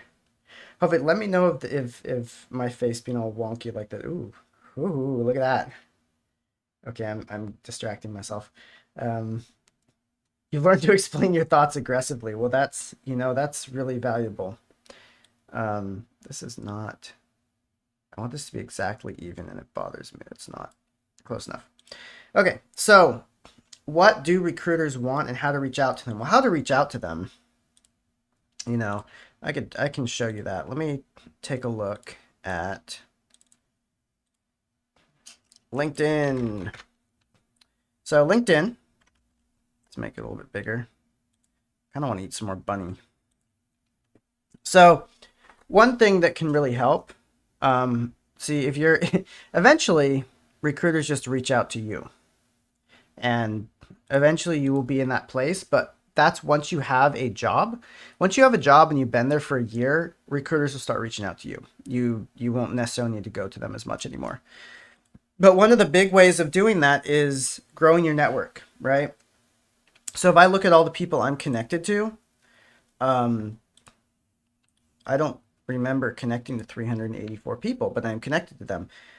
Some of these people are all of you. Some of these people are people I just know. It's like, that's my manager. Like some of these people, if you go down, well, if you could see like VP of product at Indeed, that's someone that I can reach out to at some point. Like Gia was pointing out, you can see from a job if you have connections there, and you can ask them to intro you, right? So like this person, AJ Mintz, technical recruiter. This is a person that I just connected with randomly, and recruiters love being connected to people. If you find someone that's a technical recruiter and you say connect to them, and you're just like, hey, I'm looking for jobs, wanted to connect, very unlikely they're going to say no, because their whole job is connecting with y'all. So looking them up here, this is a good way. You can look and see if your other connections are connected. So like, let's say if I want to, I'm just going to pick on James real quick. So let's say I look at James, right? I can see James has these connections, and I can see off of here other people that might be like James. People that I know here. There's got to be somewhere. You can see mutual connections as well. Like if there's people that you've connected. Can you show us how to put bootcamp graduate on our profile? Are you talking about the LinkedIn profile? Yeah, I can show you that. That'd probably be a valuable thing. Oops. So from the home page, how I get to my profile is I just click on my name over here.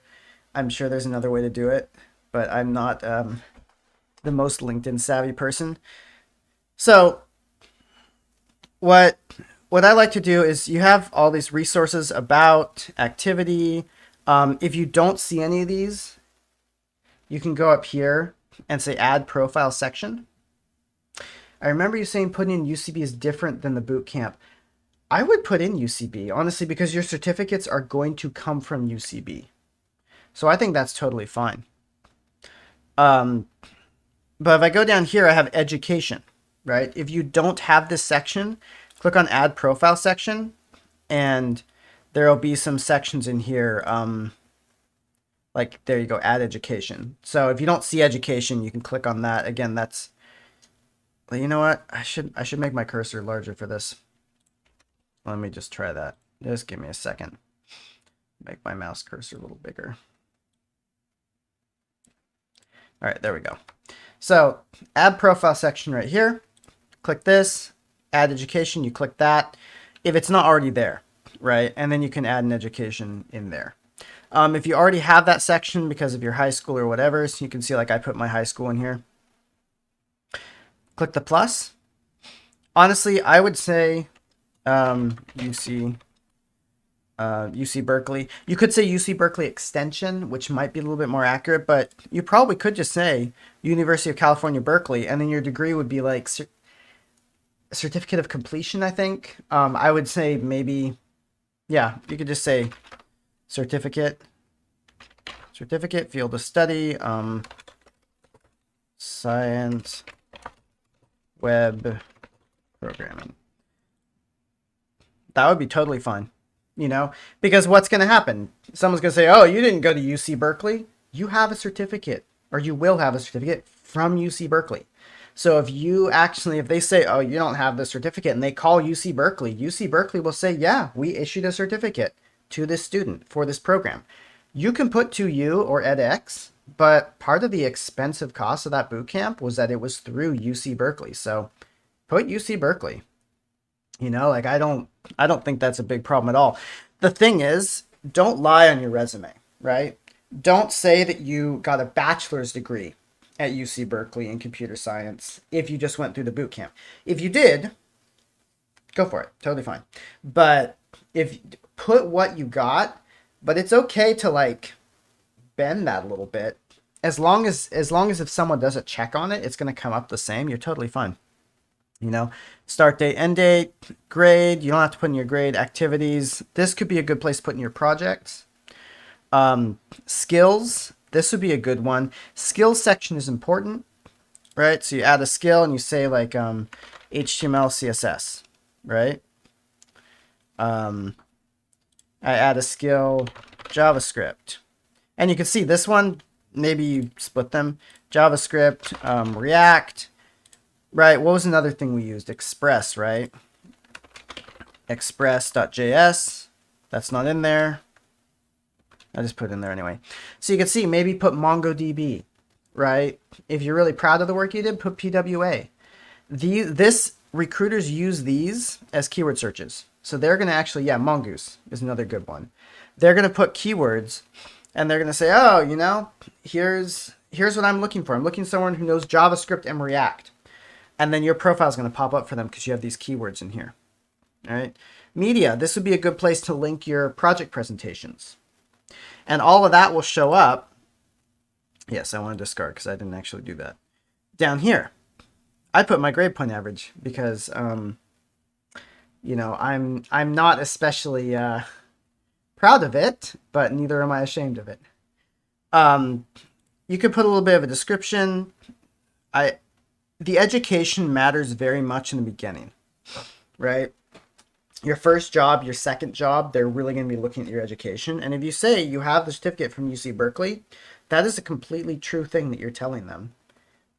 It's legit, you know, you're fine. Once you start getting these though, these start becoming a little bit more important. Where are skill quizzes can also help. So if you take the skill quiz, every single one of you should be able to pass the skill quiz for JavaScript at this point. Anyone who went through the boot camp should be able to do that. Take it, you know, because where they say stand out in recruiter searches, that doesn't mean that recruiters are saying, oh, LinkedIn, tell me people who did this skill quiz. What's happening is when they say, hey, I'm looking for JavaScript experience, LinkedIn is going to rank you higher if you have taken this quiz. You saw a video and it was horrendous. You mean the skill quiz itself was horrendous, or the video was? Like it's a very difficult quiz, or it's very bad in that it's very easy? I don't remember it being super both. Okay, it's very easy and also it's very difficult. Got it. Yeah, that's fair. Maybe, yeah, maybe it is. But yeah, one thing you can do, and I don't remember exactly how to do it off the top of my head. And yeah, it would help if we had a recruiter on stream. I can probably contact some recruiters that might be willing to do that. Maybe. We'll have to see. But also, there is a way to introduce people on LinkedIn. I don't remember. I've never done it myself. So I don't exactly know how you would do it, but I know there's a way to take two of your connections and like provide an introduction to them. So if you see someone that you are connected to in your network and you say, hey, I notice you're connected to a recruiter, I would like to be connected to that recruiter too. You can message them and ask them to make an introduction. Probably not a big problem. You can also just cold call a recruiter. Like if I just look up recruiter, at Ubisoft, because we know someone here who is working at Ubisoft right now. You can see, look at all these people. Technical talent sourcer at Ubisoft. Senior recruiter, Ubisoft. Senior HR business partner, maybe not this person, because they don't have recruiter in their title. This is senior recruiter. That's NetEase Games, which is similar. These people are showing up for me specifically because I have mutual connections to them. But if you go down the list enough, you will get people that aren't mutual connections. And yeah, you can just click connect on this person.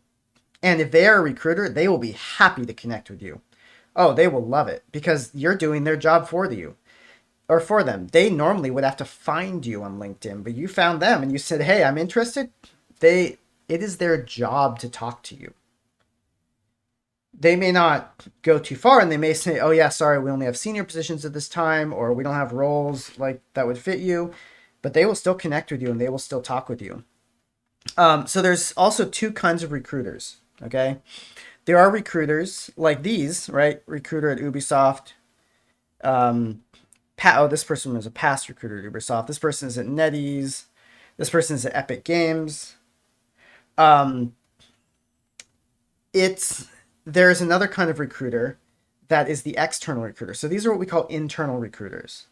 These are recruiters that they work with Ubisoft, right? They're only on Ubisoft titles and positions, and that's what they're working with. Most often, these recruiters are the ones that are more likely to ghost you.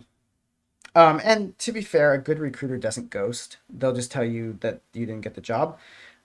External recruiters are very interesting. So let's see if I look through a couple. I know I've got some of these. You, Jason Waterman. Oh no, this guy's at what? So you can tell, like if I see this person, senior sorcerer at Whatnot, this person is not an external recruiter, they're internal. I wonder if people who want extra cash become a recruiter in their free time. Thing is, being a recruiter is not like being like a DoorDash driver, right? Being a recruiter is a full-time gig. It's a lot of work. I don't think that happens very often. Because basically recruiters spend their entire time sending emails and having phone calls with people. It's possible, like I wouldn't rule it out, and I'm sure there's at least one person that is just being a recruiter on their free time, but I feel like it's less likely. Am I trying to find? Anyway, external recruiters, they'll work for a company, like a recruiting company. Okay. They are specifically, they don't work for a specific like role or position. So this guy, Jason Waterman, he is going to be working on roles at Whatnot, which I forget exactly what that company was. Someone who is more of a generalist recruiter. Let me see if I can find one. Where do you work, Liz? No, that person's a block.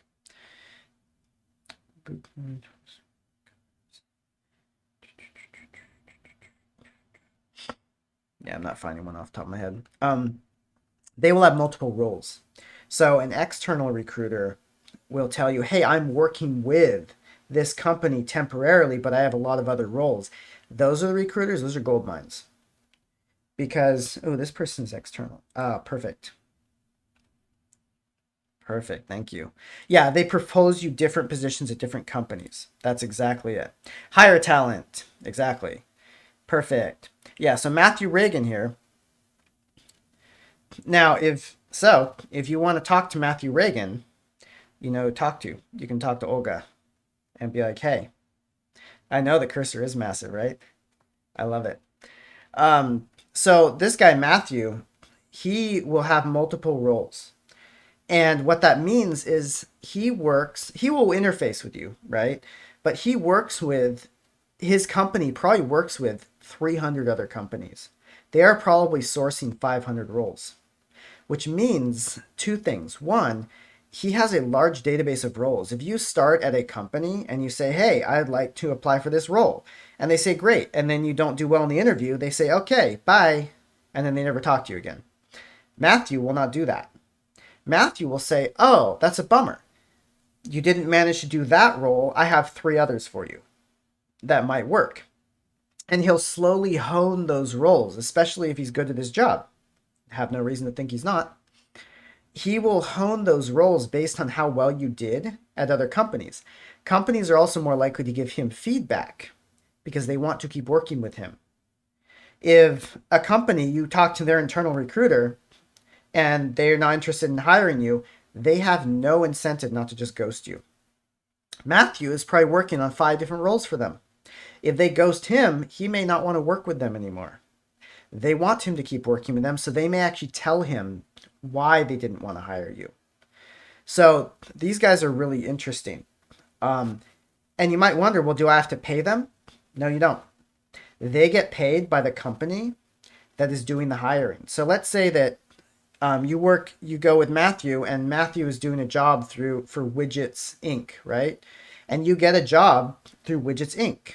More often than not, Matthew will get paid a percentage of the salary that you negotiated, which means Matthew has a good reason to make sure you get a good paying role that you're going to stick at for a while, because Matthew also might not get paid until you meet that 3-month deadline.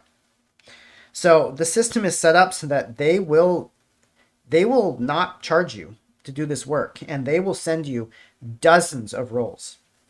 And some of them you may say, oh, yeah, I don't really want to work in this company because I'd have to move.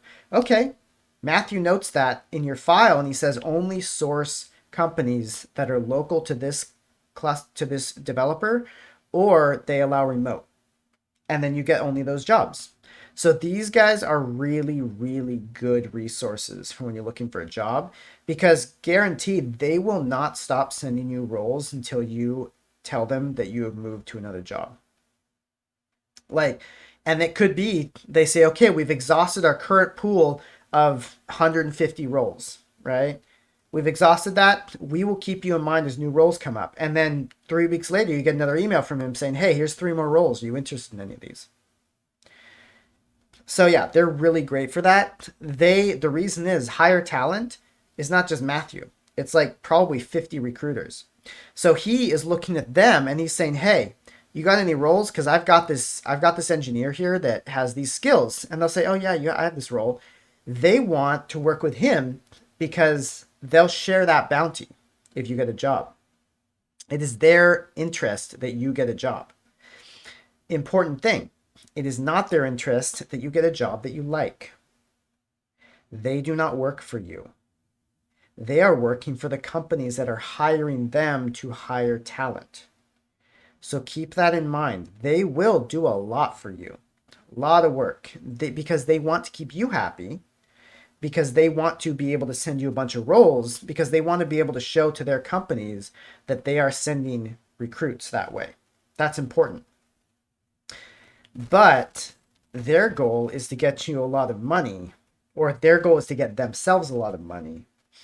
So they don't really care if you like the position you end up in. I mean, they will say, we want you to be happy, but that's because they don't want you to be back on the market in 2 months with a bad opinion of them, right?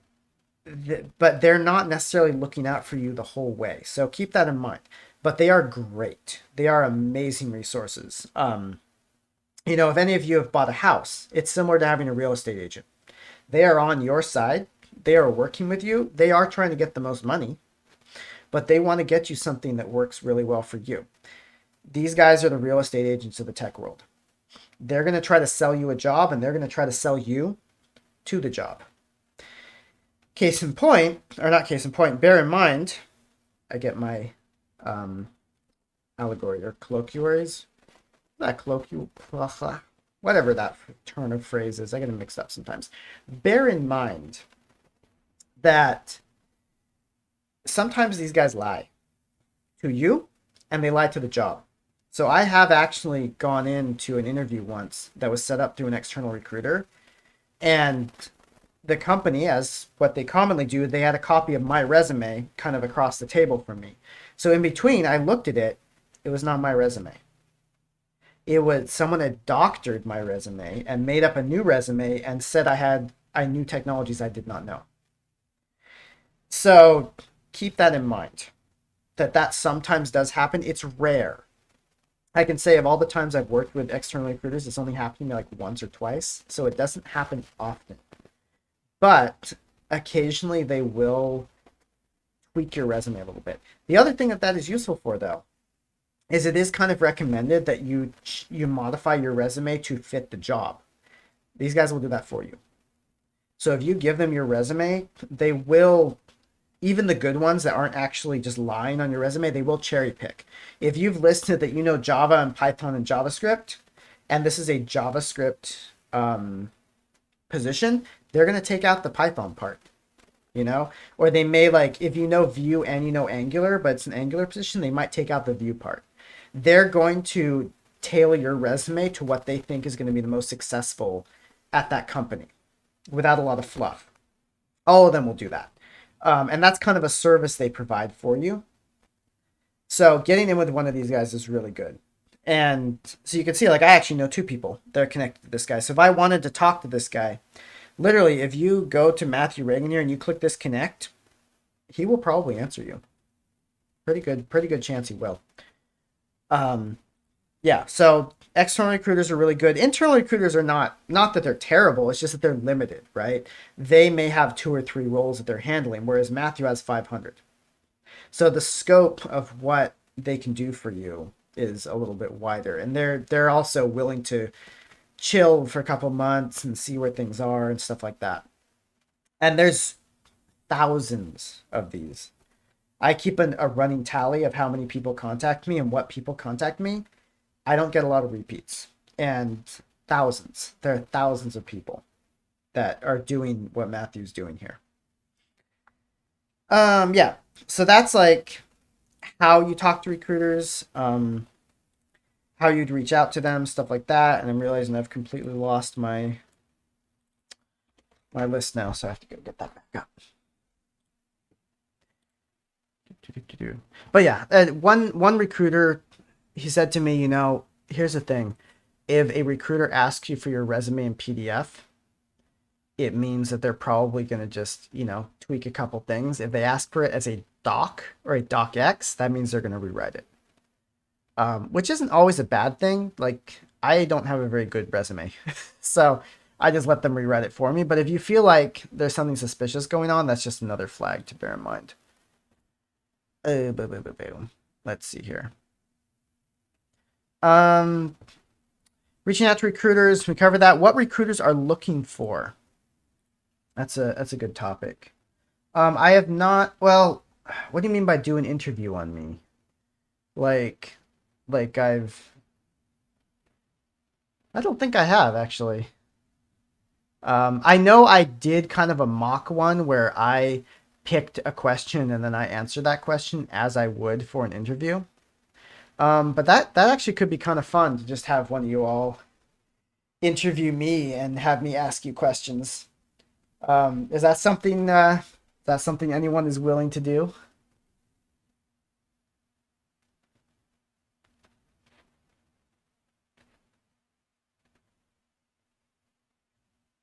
You can all of a sudden see everyone like, wait, I wasn't expecting to be asked a question.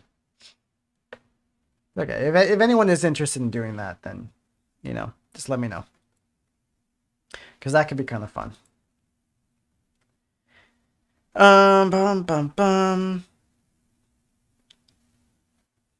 Yeah, the other thing, looking through your newsfeed, just getting a lot of connections. You should pretty much on LinkedIn, the more connections you have, the better.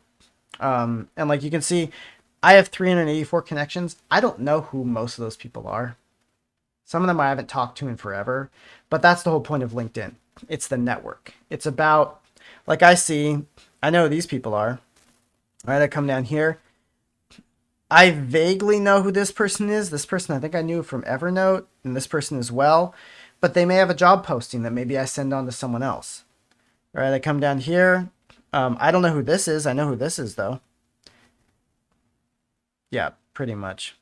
That's very accurate. Technical interview, the actual job, accurate. I don't know who either of these people are, but I think I'm connected to this person. So you can see, like, now I see, oh, maybe I was interested in Polycarp, and now I know I can reach out to this person, or I can ask Philip here to connect me with Chris so that I can ask them about jobs at Polycarp.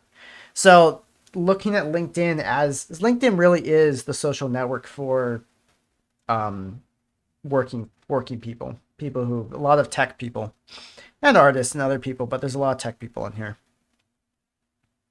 Yeah, like I don't really know who either of these people are either, but I knew them at some point.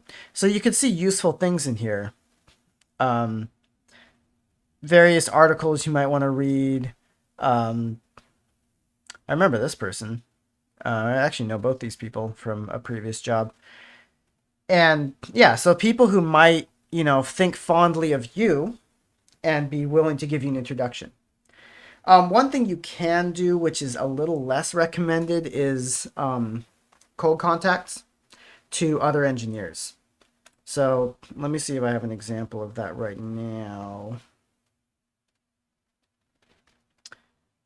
I don't think I do here. I think that would be in connections. Not this. You can tell I don't really know. Oh yeah, so there's a couple people here. So here's a technical recruiter that reached out to me. This is someone, though, this is a CS graduate, right, who is just trying to connect to me because they think that I might be able to give them positions. Most people ignore these. I'm going to be totally honest with you.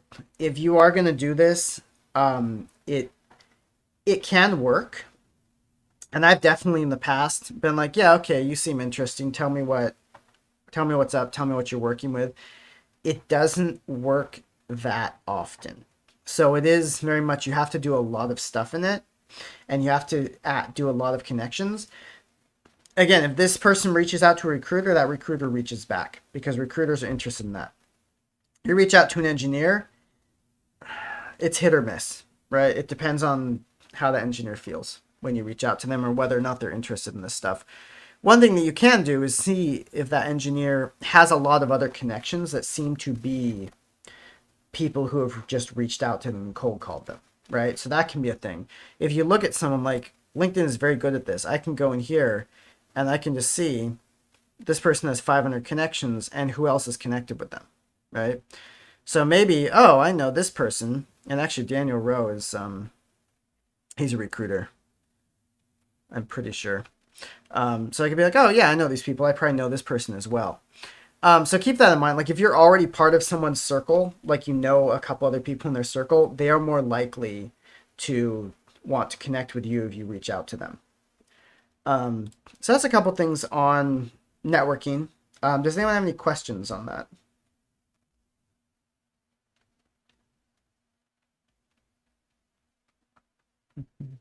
I'm gonna eat some more of this bunny. Come here, bunny. Oh. Delicious.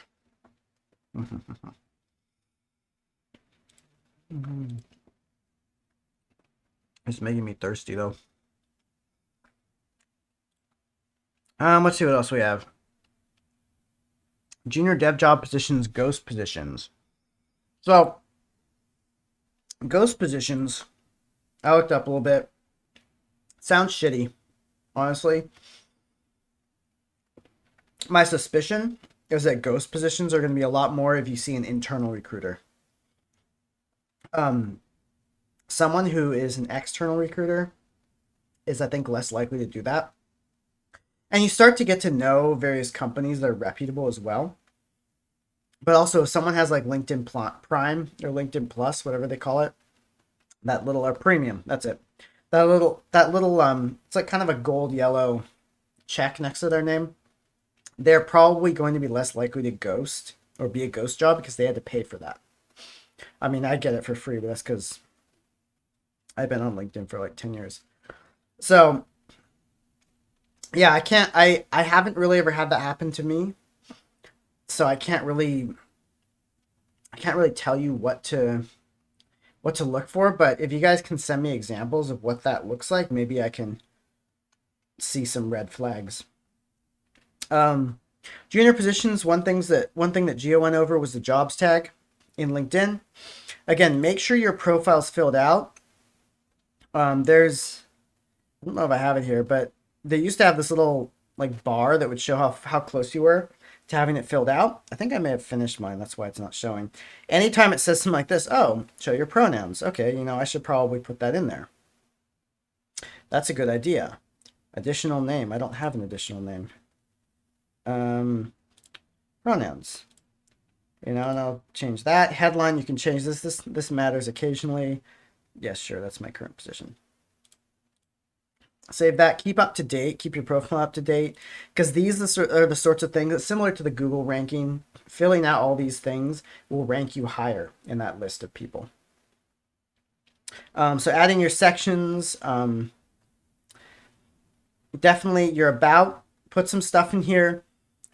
Most places will keyword match on this. You can see I just put a bazillion keywords in here.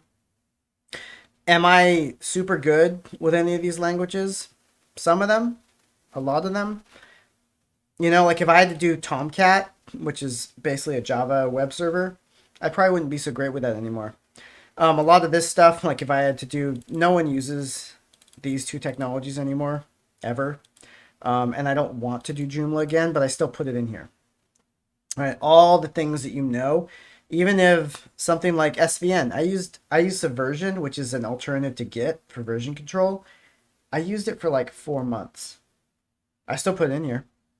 Firestore and Presto, similar. I use those for maybe like very briefly for 2 months. I put it in there because it's a keyword matching. You want people to look up things, describe what you're doing, and assume someone is going to read it, but also assume that people are keyword matching it. So keyword stuff it. But like you can see here, I'm not putting a bunch of this stuff into the description paragraph because that wouldn't look very nice. I'm putting it in here at the bottom, just being very clear. This is what it's for. Posts will help. I have never created a post myself on LinkedIn, but they definitely do increase engagement.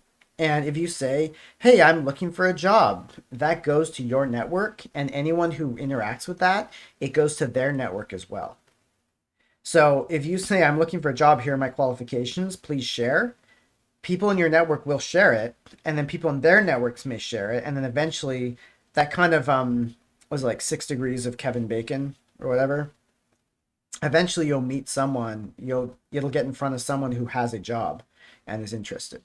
So that's one thing you can do. Your experience, when you get it, put it in here. All that stuff. And it doesn't matter what you did, what little you did, even if you were there for like 2 months, pop it in here. LinkedIn also does a really weird thing. Well, like it says, I've been at Slack for 2 years and 1 month. I haven't. I've been at Slack for 23 months and like 15 days, something like that. So I've actually got 2 weeks until my 2-year anniversary, but LinkedIn doesn't count things that way. It counts the number of months that you were at the company. So as far as it's concerned, I've been there 2 years, 1 month. So you can use that to your advantage as well. If you're at a company for maybe 45 days, but you started November 20th and you ended like January 3rd, that's 3 months according to LinkedIn. So that can make things look a little better in some cases, especially if you do like smaller positions. Yeah, be descriptive. So you can see here, like this case, I wrote every single thing that I did, right? And at the bottom, technologies I use, because again, keyword searching. Recruiters are keyword searching. They have scripts that do this for them. They have LinkedIn Premium will do it, but they also just have scripts that crawl through thousands and thousands of LinkedIn profiles and just keyword match for various things and then say, oh yeah, this person has 17 of the 25 keywords you're looking for. You should send them an email. Sometimes they'll just send you an email automatically. But if you set up your LinkedIn well, you will get a lot of hits. Yeah, education, we went over that. I would say if you have education, like you got a bachelor's degree in something that wasn't computer science, put it in here. That's totally fine. Put in, if you want, your high school diploma. Like you can see, I have my high school and then the 2 colleges I went to. Nobody bats an eye about this, but someone who might be like, oh, that's an interesting thing. I wonder why they did transfer here. That makes you interesting. And remember what we talked about during the boot camp, you want to be interesting to people. You want them to look at you and say, oh, that's interesting.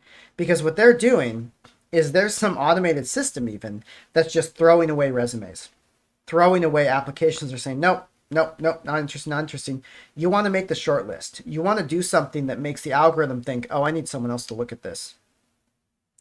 Or if you've got an action recruiter, you want them to say, oh, that bears more interest, because all they need is that split second and they put you in the other pile. They aren't going to even really look at you too deeply at that point. They're just saying, oh, that's interesting. Let's give them another look. And then that puts you on the shorter list. And then eventually, you get past and they say, oh, okay, yeah, this person, let's put them on the list of people we actually call. So make yourself look interesting to them. That includes doing code, writing projects. There is a space on here for projects. So you can see I passed the LinkedIn skills assessment and also have endorsements. That was a really big thing back in the day in LinkedIn. I don't know if it's super useful anymore, but like you can see, endorsed by this person who is highly skilled at this. If someone who is highly skilled endorses you, then LinkedIn knows that you probably know that. So skills is another thing that can be useful. Recommendations are not as popular and they're kind of hard to get at this point. But if you can get a recommendation from someone, like you can see I have one from a former coworker, a former project manager I worked with, and a former boss, which that's hilarious. Those are valuable too, but a little less so because recruiters aren't reading these anymore. They're not, they don't care. But the fact that you have recommendations does put you higher up in the search algorithm for LinkedIn. So that can be valuable as well. I don't know if courses is super useful, honestly. I put them in because I thought it would be interesting. I don't think anyone looks at these though. If you want to put them in and you have courses that are valuable, go for it. Otherwise, I wouldn't worry about too much. Honors and awards, same thing. They're cool to have, but probably not super useful. Because, yeah, there's somewhere in here projects. Let me see if I can find it. So again, if you go to add profile section, look under here, additional, there you go, add projects. So this would be a good place to actually put in the project you did for the bootcamp, right? Put in that project, maybe send them the presentation, stuff like that, because recruiters are going to be interested in that stuff because you don't have a lot of work experience right now. So they want to know what you can do, and anything that shows them what you can do is going to be really valuable to them. Let's take a look at this jobs tab. I don't know if this is going to be recommended for me. Yeah, so these are lead jobs. So apparently what LinkedIn is recommending that I apply to is tech lead at TikTok backend infrastructure, which I probably could actually do. And as a 7th grade science teacher in Houston, Texas. Thanks, LinkedIn. I don't think that's a thing that I'm gonna do. But you can see bunch of stuff in here. Jobs, job alerts, skill demonstration, interview prep. So if you demonstrate to LinkedIn that you can do JavaScript and you can do React, they're going to start showing you those jobs here, right? You can also see if there's someone else who you know that applied to that job, right? Like Gio was showing you. I don't have any much of that here because most of my network doesn't use this tab, but your network might. More jobs for you. Software development instruction at Cybercoders. That's something I could do. This is not in English. Don't think I could do that. This is kind of interesting. Chief technical jobs, confidential jobs. That means they don't. If you see something like this, that means that they don't want. They're a stealth company. They are not ready to announce their presence to the world yet because they're probably trying to undercut a larger technology company, and they want to make sure that their product kind of exists more fully before they really go on the market. You may have interviews with recruiters for that, and they may not be able to give you many details about the company. That happens. It's kind of up to you whether or not you think it's interesting enough. A lot of times in that particular case, once you actually go on for the interview, like your main interview, they will have you sign an NDA. And then they'll give you more details about what's going on because you're not supposed to actually tell people that information. So yeah, LinkedIn Jobs is really useful because it's hooked into a lot of data that's in LinkedIn. So if you put a bunch of stuff into LinkedIn, you'll start getting more valuable data here. Right? Senior software engineer, community growth engineer at Patreon. See, I have a connection here. Who's this? And you can see my profile matches this job. Who is this connection? I feel like I should know this person. Huh. I don't know that person. Anyway, that might just be a random connection I had. So yeah, and you can see like here's a bunch of things based on your profile. Matches. He is the connection. Well, yeah, I was saying like I don't remember him. I also have a company alum and 3 school. That's kind of interesting. Sorry, Warner. This must have been one of the bigger company I was at because I don't recognize these people. Yeah, you can see representation REST, and these are the sort of skills that 3 skills match your profile. So if you fill out those tests that LinkedIn does, they will be able to say, oh, yeah, you know this. And then they'll start giving you jobs because they know that you have that skill. So, missing on my profile: application programming, Flask, HTTP, software development, TypeScript, web technologies, gRPC. I actually do know about all of these except for Flask. So, that's why it's important to have those skills, because maybe someone comes across and they say, oh, no, this person doesn't know gRPC. I don't want to work with them. They're not good for this job. So yeah, jobs tab, pretty useful. Definitely recommend that you take a look at that. Any questions so far?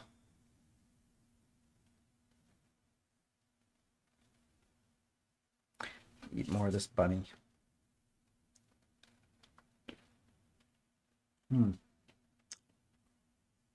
Good bunny. Delicious.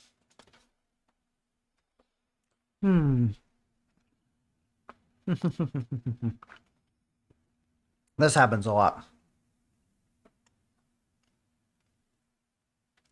I thought you said you're tweaking your LinkedIn profile. Tweaking it. Yeah, definitely. And there are actually people you can hire that tell you what to put in your LinkedIn profile, but LinkedIn will also tell you, like, put this data, put this data.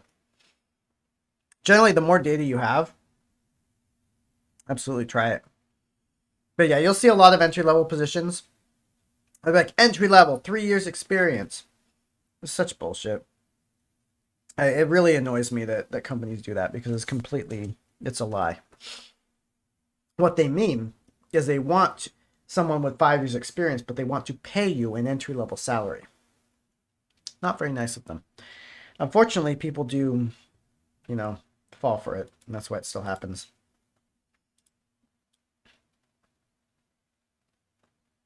If I get a full-time remote job that's not in the PST time zone and you move somewhere during the meantime, it depends on the job. I would say if you're going to do that, definitely talk to your manager, right? Because your manager might say, like I had a job once where they said the only requirement we have is that you are available between 12 and 4 p.m. PST. So we had people come in from 12 and leave at 8. We had people come in at 8 and leave at 4. I personally did 9 to 5 because that's what I always do. But in that case, you can move to New York and you could still do like that 8 to 4, right? Or you could move to Hawaii and do something a little later. Yeah. Yeah, exactly. So that is definitely a thing that you can do, but talk to your company about it. The thing to bear in mind about that is a lot of companies do what's called location-based pay. So Slack, right? Slack does this, or Salesforce rather. If I live in San Francisco Bay Area or Santa Clara County, which I do, that is what they call US-1. That's a certain pay zone. If I move to New York, my pay would not change because that is also a US-1 pay zone. If I move somewhere outside of Santa Clara, like let's say I move to Santa Cruz, which is not that far from San Jose, that is in the US-2 pay zone, which means that I would probably have something like a $30,000 pay cut. So that's just something to keep in mind. A lot of companies are saying, well, if you move to the middle of Oklahoma, your cost of living is going to be lower, so we're going to pay you less. And it's a controversial thing, and there's a lot of different opinions on whether or not that's appropriate. And I think there's good arguments on both sides. But that's just something to keep in mind. If you work for the larger companies, they most definitely are going to change your pay if you move somewhere.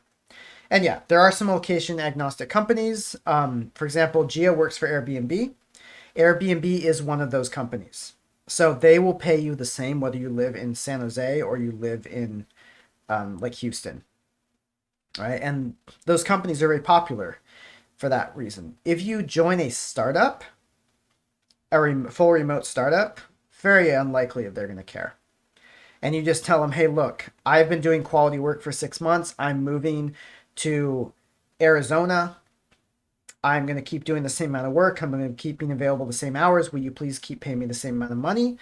Most of them, if they're a good company, they'll be like, yeah, sure, that's fine. I don't care. I worked at a company where we had people that were in Chico, California, which is a very poorer area of California, let's just say. And they were paid the same as those of us that lived in San Jose and worked out of the Mountain View office because they didn't care. You're doing the same quality of work. So keep in mind your company and keep in mind your company policies. Like working for Salesforce, I'm probably not going to move to Arkansas because my pay rate would just drop dramatically. And your manager has to be okay with it. In most cases, like if you already are a fully remote company or team, chances are your manager is going to be okay with it because honestly, they don't care. As long as you're still putting in the work, it's not going to matter. Yeah, you might end up making more relatively. So think about like whether or not that's worth it to you. On the other hand, then you have to go to Arkansas. Maybe that's something you want to do. Maybe that's something you don't want to do. I don't personally. So yeah, there are some companies that you'll see also that are in very odd places. So like I've gotten recruiters say, yeah, this company is in Idaho and they're looking for someone to be on site and work with them and we'll pay you, I think it was like $120,000 a year. It's probably a pretty good salary for Idaho. And that might be not a bad idea because I guarantee you a tech company in Idaho is probably pretty desperate for engineers because there's not a lot of engineers that want to live in Idaho. I keep saying Ohio. Ohio is actually different. Ohio is actually a pretty decent tech hub. Maybe Idaho is too. I don't know. Yeah, Ohio though. Yeah, if someone says that they have a job for you in Ohio though, so that's the thing. Because if the company's desperate, they might be willing to do a lot for you. If they're really desperate for a good engineer and they need engineers, you go to Idaho, they may be very flexible with your situation. They may pay part of your rent. They may do things for you that you can leverage. So if you find desperate companies, sometimes that's a red flag because why are they desperate? But if it's clear it's because there's somewhere that no one wants to move and you're okay with moving there, that might not be a bad job for you. Because even if you don't want to stay there forever, you stick around there for a couple years, then you can just move again if you get another job. So yeah, that's also a possibility. Let me see. That's not what I want. Contract positions, freelance work, and Upwork. So, I've done freelance work. I want to say probably for like the past 2 or 3 years. It has its pluses, it has its minuses. One of the pluses is that, especially in California, they cannot set your hours. They can't tell you when to work. They can only tell you when they want the project done by. That's completely fine. They can tell you, look, I'll pay you $2,000. I need you to get this project done by May 17th. They can't tell you, I need you to work on it from 1 to 3 p.m. every day. That's not okay.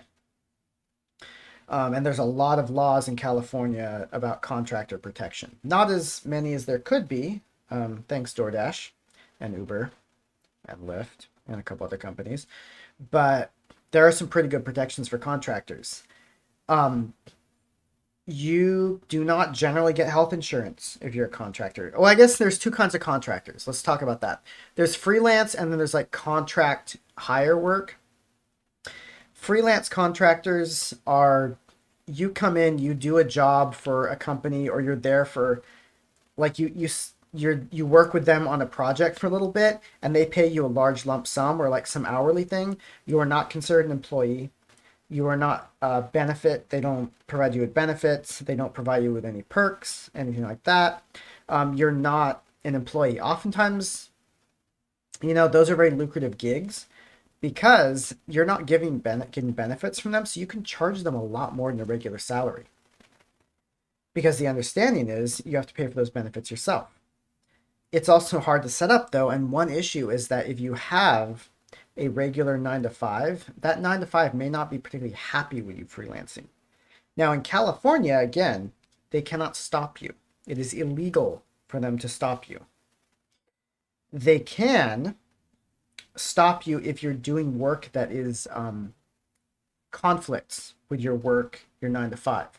So your 9 to 5 company, they do really like not want you to compete against them, and that is illegal, or they can sue you for it.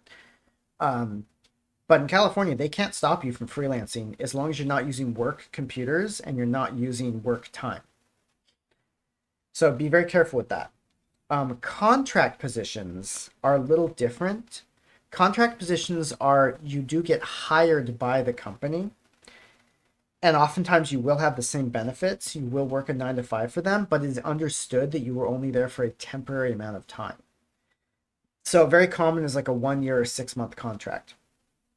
And so you'll join and they'll say, okay, let's get you spun up. You're going to work here for 6 months. And after that, we will terminate you. And it's not going to be like, it's like a no hard feelings termination because you knew it was happening. Some contracts are contract to hire, where if they like you after 6 months, they can offer you employment. There are contract companies. So let's say when I was at Evernote, I worked with 2 women who were contract employees. They were technically not employed by Evernote. They were employed by a contracting company that Evernote paid. But they did work in our office. They had access to our systems. They were teammates. We treated them like teammates because they were. But they didn't technically work at Evernote. Meta and Google and Alphabet, they do a lot of contract workers like this, especially if they're not entirely sure the project is going to stick around very long. So if they have a project that maybe they know it's going to take a year to go to completion, they will hire a bunch of people under contract through a contracting company. And then if that project doesn't pan out, they don't have to worry about firing you. They just tell the contract company they're not interested anymore. So, that's a kind of a common thing. The thing about contractors at a lot of companies is sometimes they are treated like dirt. You will often have different colored badges. You will not have access to the same perks. At Evernote, we did not treat our contractors that way. But at Alphabet, they are fairly infamous for treating their contractors very poorly. You have different colored badge. You don't have access to the same cafes. You don't have access to the same perks. Your badge doesn't work on a lot of doors that it would for a normal employee. So the benefits of contract work like that is it's temporary. So if you don't like the company, you've got an end date coming up. You just get another contract coming up. Sometimes they're easier to negotiate because the company knows that they don't have to take a huge risk in hiring you. They say, oh, we'll just hire you for a 6 month contract. It's low risk for them because if 6 months you're not turning out, they can just fire you. So the interview process is a little less strict. So it can be beneficial. It does have its downsides though. Upwork is a platform that you can use that can be really helpful for freelance work. One of the things that they do really nicely is they take care of a lot of the tax stuff for you and a lot of the legal stuff. Because otherwise, if you are a contractor, you probably want to have an LLC set up to protect yourself against various things and have all that paperwork in place and be doing your taxes and all of that stuff. Upwork takes care of that for you, right? So they provide you with some of that protection. They provide the platform that you can bid on jobs. They provide the jobs. People can put the jobs, you can bid on them. They do take a cut is the problem. If you go fully through their platform, they do take a little bit of a cut, which makes sense, right? Do people who have, let's say, 2 years of experience who's looking for another job, they still have to go through the interview process? Yes. You will never not have to go through the interview process. The interview process will always happen. Let's go back to this because I'm just pontificating at this point. The interview process will always happen. When I joined Slack because my previous company was acquired, acqui-hired, they called it. Where the idea was, yeah, we want your engineers. I still had to go through an interview process for that. When Salesforce acquired Slack, we did not have to go through an interview process, but that's because it was a little bit of a different situation. That was more of a merger than an acquisition. So yeah, the next job that I take after Slack, which will probably be in a couple of years, I will have to interview and go through the same exact process that y'all go through. Um, if someone is paying you for freelance work, try to leverage it so that you can post that work on your LinkedIn or your Upwork profile. Exactly. Yeah, definitely. That's the other benefit of Upwork is people will rank you and you start getting like kind of like a trust factor built in that like you do good work. So if that's the direction you want to go, yeah, definitely recommend that. Let's see what else we got here. Internships and apprenticeships. So internships are often usually for people in school. And the reason why companies like internships is because they usually don't have to pay them. Unpaid internships, pretty common. And the idea is that in exchange, the person legally has to be getting something out of it. They have to be learning and they have to be getting some sort of credit, school credit for it. There are paid internships, quite a lot. Most tech companies, in fact, do paid internships because it's just easier legally to do that. The thing about an unpaid internship is you have to make sure the person cannot be working on a project that is integral to your main business. But a paid internship, they can, because a paid internship is basically just a job. You know, they call it internship, but it's basically a job. You are a 1040 employee. 1040 referred to the tax category. Internships are usually for people still in school. It is uncommon, and I would definitely say if you see internships, try to apply to them, but I wouldn't recommend that as your main category of thing that you're applying for because they are meant for people that are like actively in a 4-year university. I don't know why the top of my head is like not getting the background. I really need an actual green screen. Anyway, that's an internship. And an internship, whether or not it's an actual paid or unpaid internship, usually they want people who are in college actively and still studying. And the idea is that you're just kind of trying to get some experience before you go off. I have worked with interns that have come back and actually been hired afterwards, and I've worked with other interns that didn't. So it's kind of good. But a lot of those people, if you go for an internship, you are competing with people that are juniors at Harvard and Stanford and UC Berkeley in comp sci. These attract the top students at those schools because they know the internships look good on their resume. Those of you who have already graduated the boot camp, internships, it's kind of a little late for that. Is what I'm trying to get at here is internships are for people in school. If again, try to apply to them if you have the opportunity because it might still be useful. That brings us to apprenticeships, and Gio went over that a little bit earlier. Her apprenticeship that she went through was Airbnb Connect. There are also apprenticeships at Microsoft and Meta, and a bunch of different companies do them. Apprenticeships are different from internships. Apprenticeships are designed specifically, like I said, for boot camp graduates. They are meant for you. That is what they are for. Someone who graduated a 4-year university is not going to go through an apprenticeship, but a boot camp grad is. And they are designed specifically because companies realize that y'all need the experience and internships are not something that you can do necessarily. Because some of you can't do unpaid internships. Some of you have to work, to pay the bills, and that's legit. That's fine. But what they understood is the apprenticeship has to be paid. So most apprenticeships are paid. They may not pay you a ton, but they pay decent. And apprenticeships are a little different from internships because internships, technically, legally, you cannot promise someone a job at the end of an internship. You can only say that you will consider them at the end of the internship. Apprenticeships, they're not internships. You can do whatever you want. So lots of companies say if you join this apprenticeship and you get through it and you pass, we will give you a job. Meta recently decided that they were not going to do that. And they rescinded job offers for one of their classes. And that was kind of sad, honestly, because a lot of people kind of upset. The thing is, they still have that 6 months of work on their resume, so that can be really helpful. And you know, like Gia was saying, a lot of times they do lead to jobs because there is a lot of pressure in the company that, hey, let's make sure these people get jobs because these are people that are growing up knowing our system and we like those people. So if you see in apprenticeship programs, definitely apply for them. Definitely apply for them because they are built for you.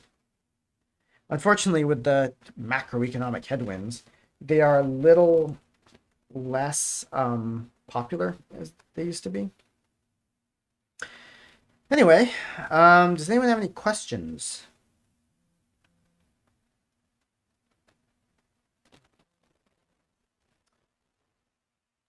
Right.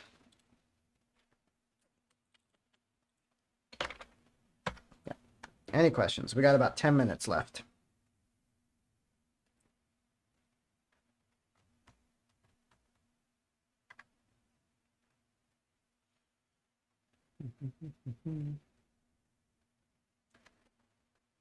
Goodness.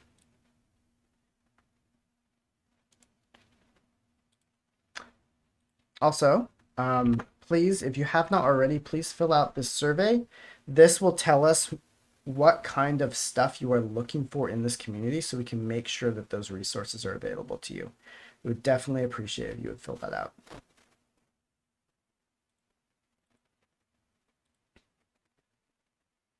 I'll wait a little bit. This is the same one. So if you've already filled out the old one, then yeah, you're good. We're just hoping that other people will. I'm almost done with the bunny.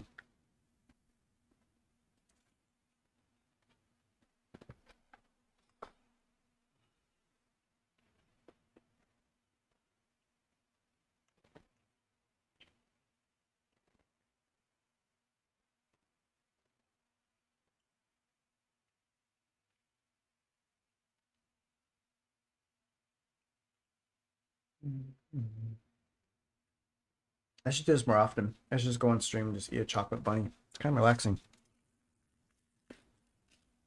All done. So, you know, the bunny has been eaten. You will now all get jobs. That's just how it works. It's the laws of the universe, you know?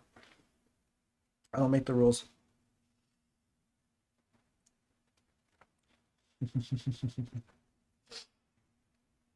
So yeah, I think there's two main pieces to getting a job.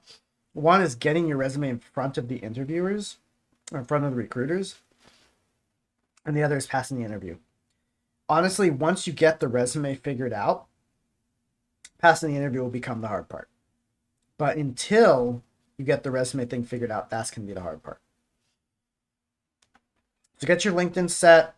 Oh yeah, that's what we're going to do. ChatGPT is a resume builder. A couple people have already done some of this. So let's see. ChatGPT. Let's take a look at ChatGPT and let's see if it can do some stuff. My session is expired. That's totally fine.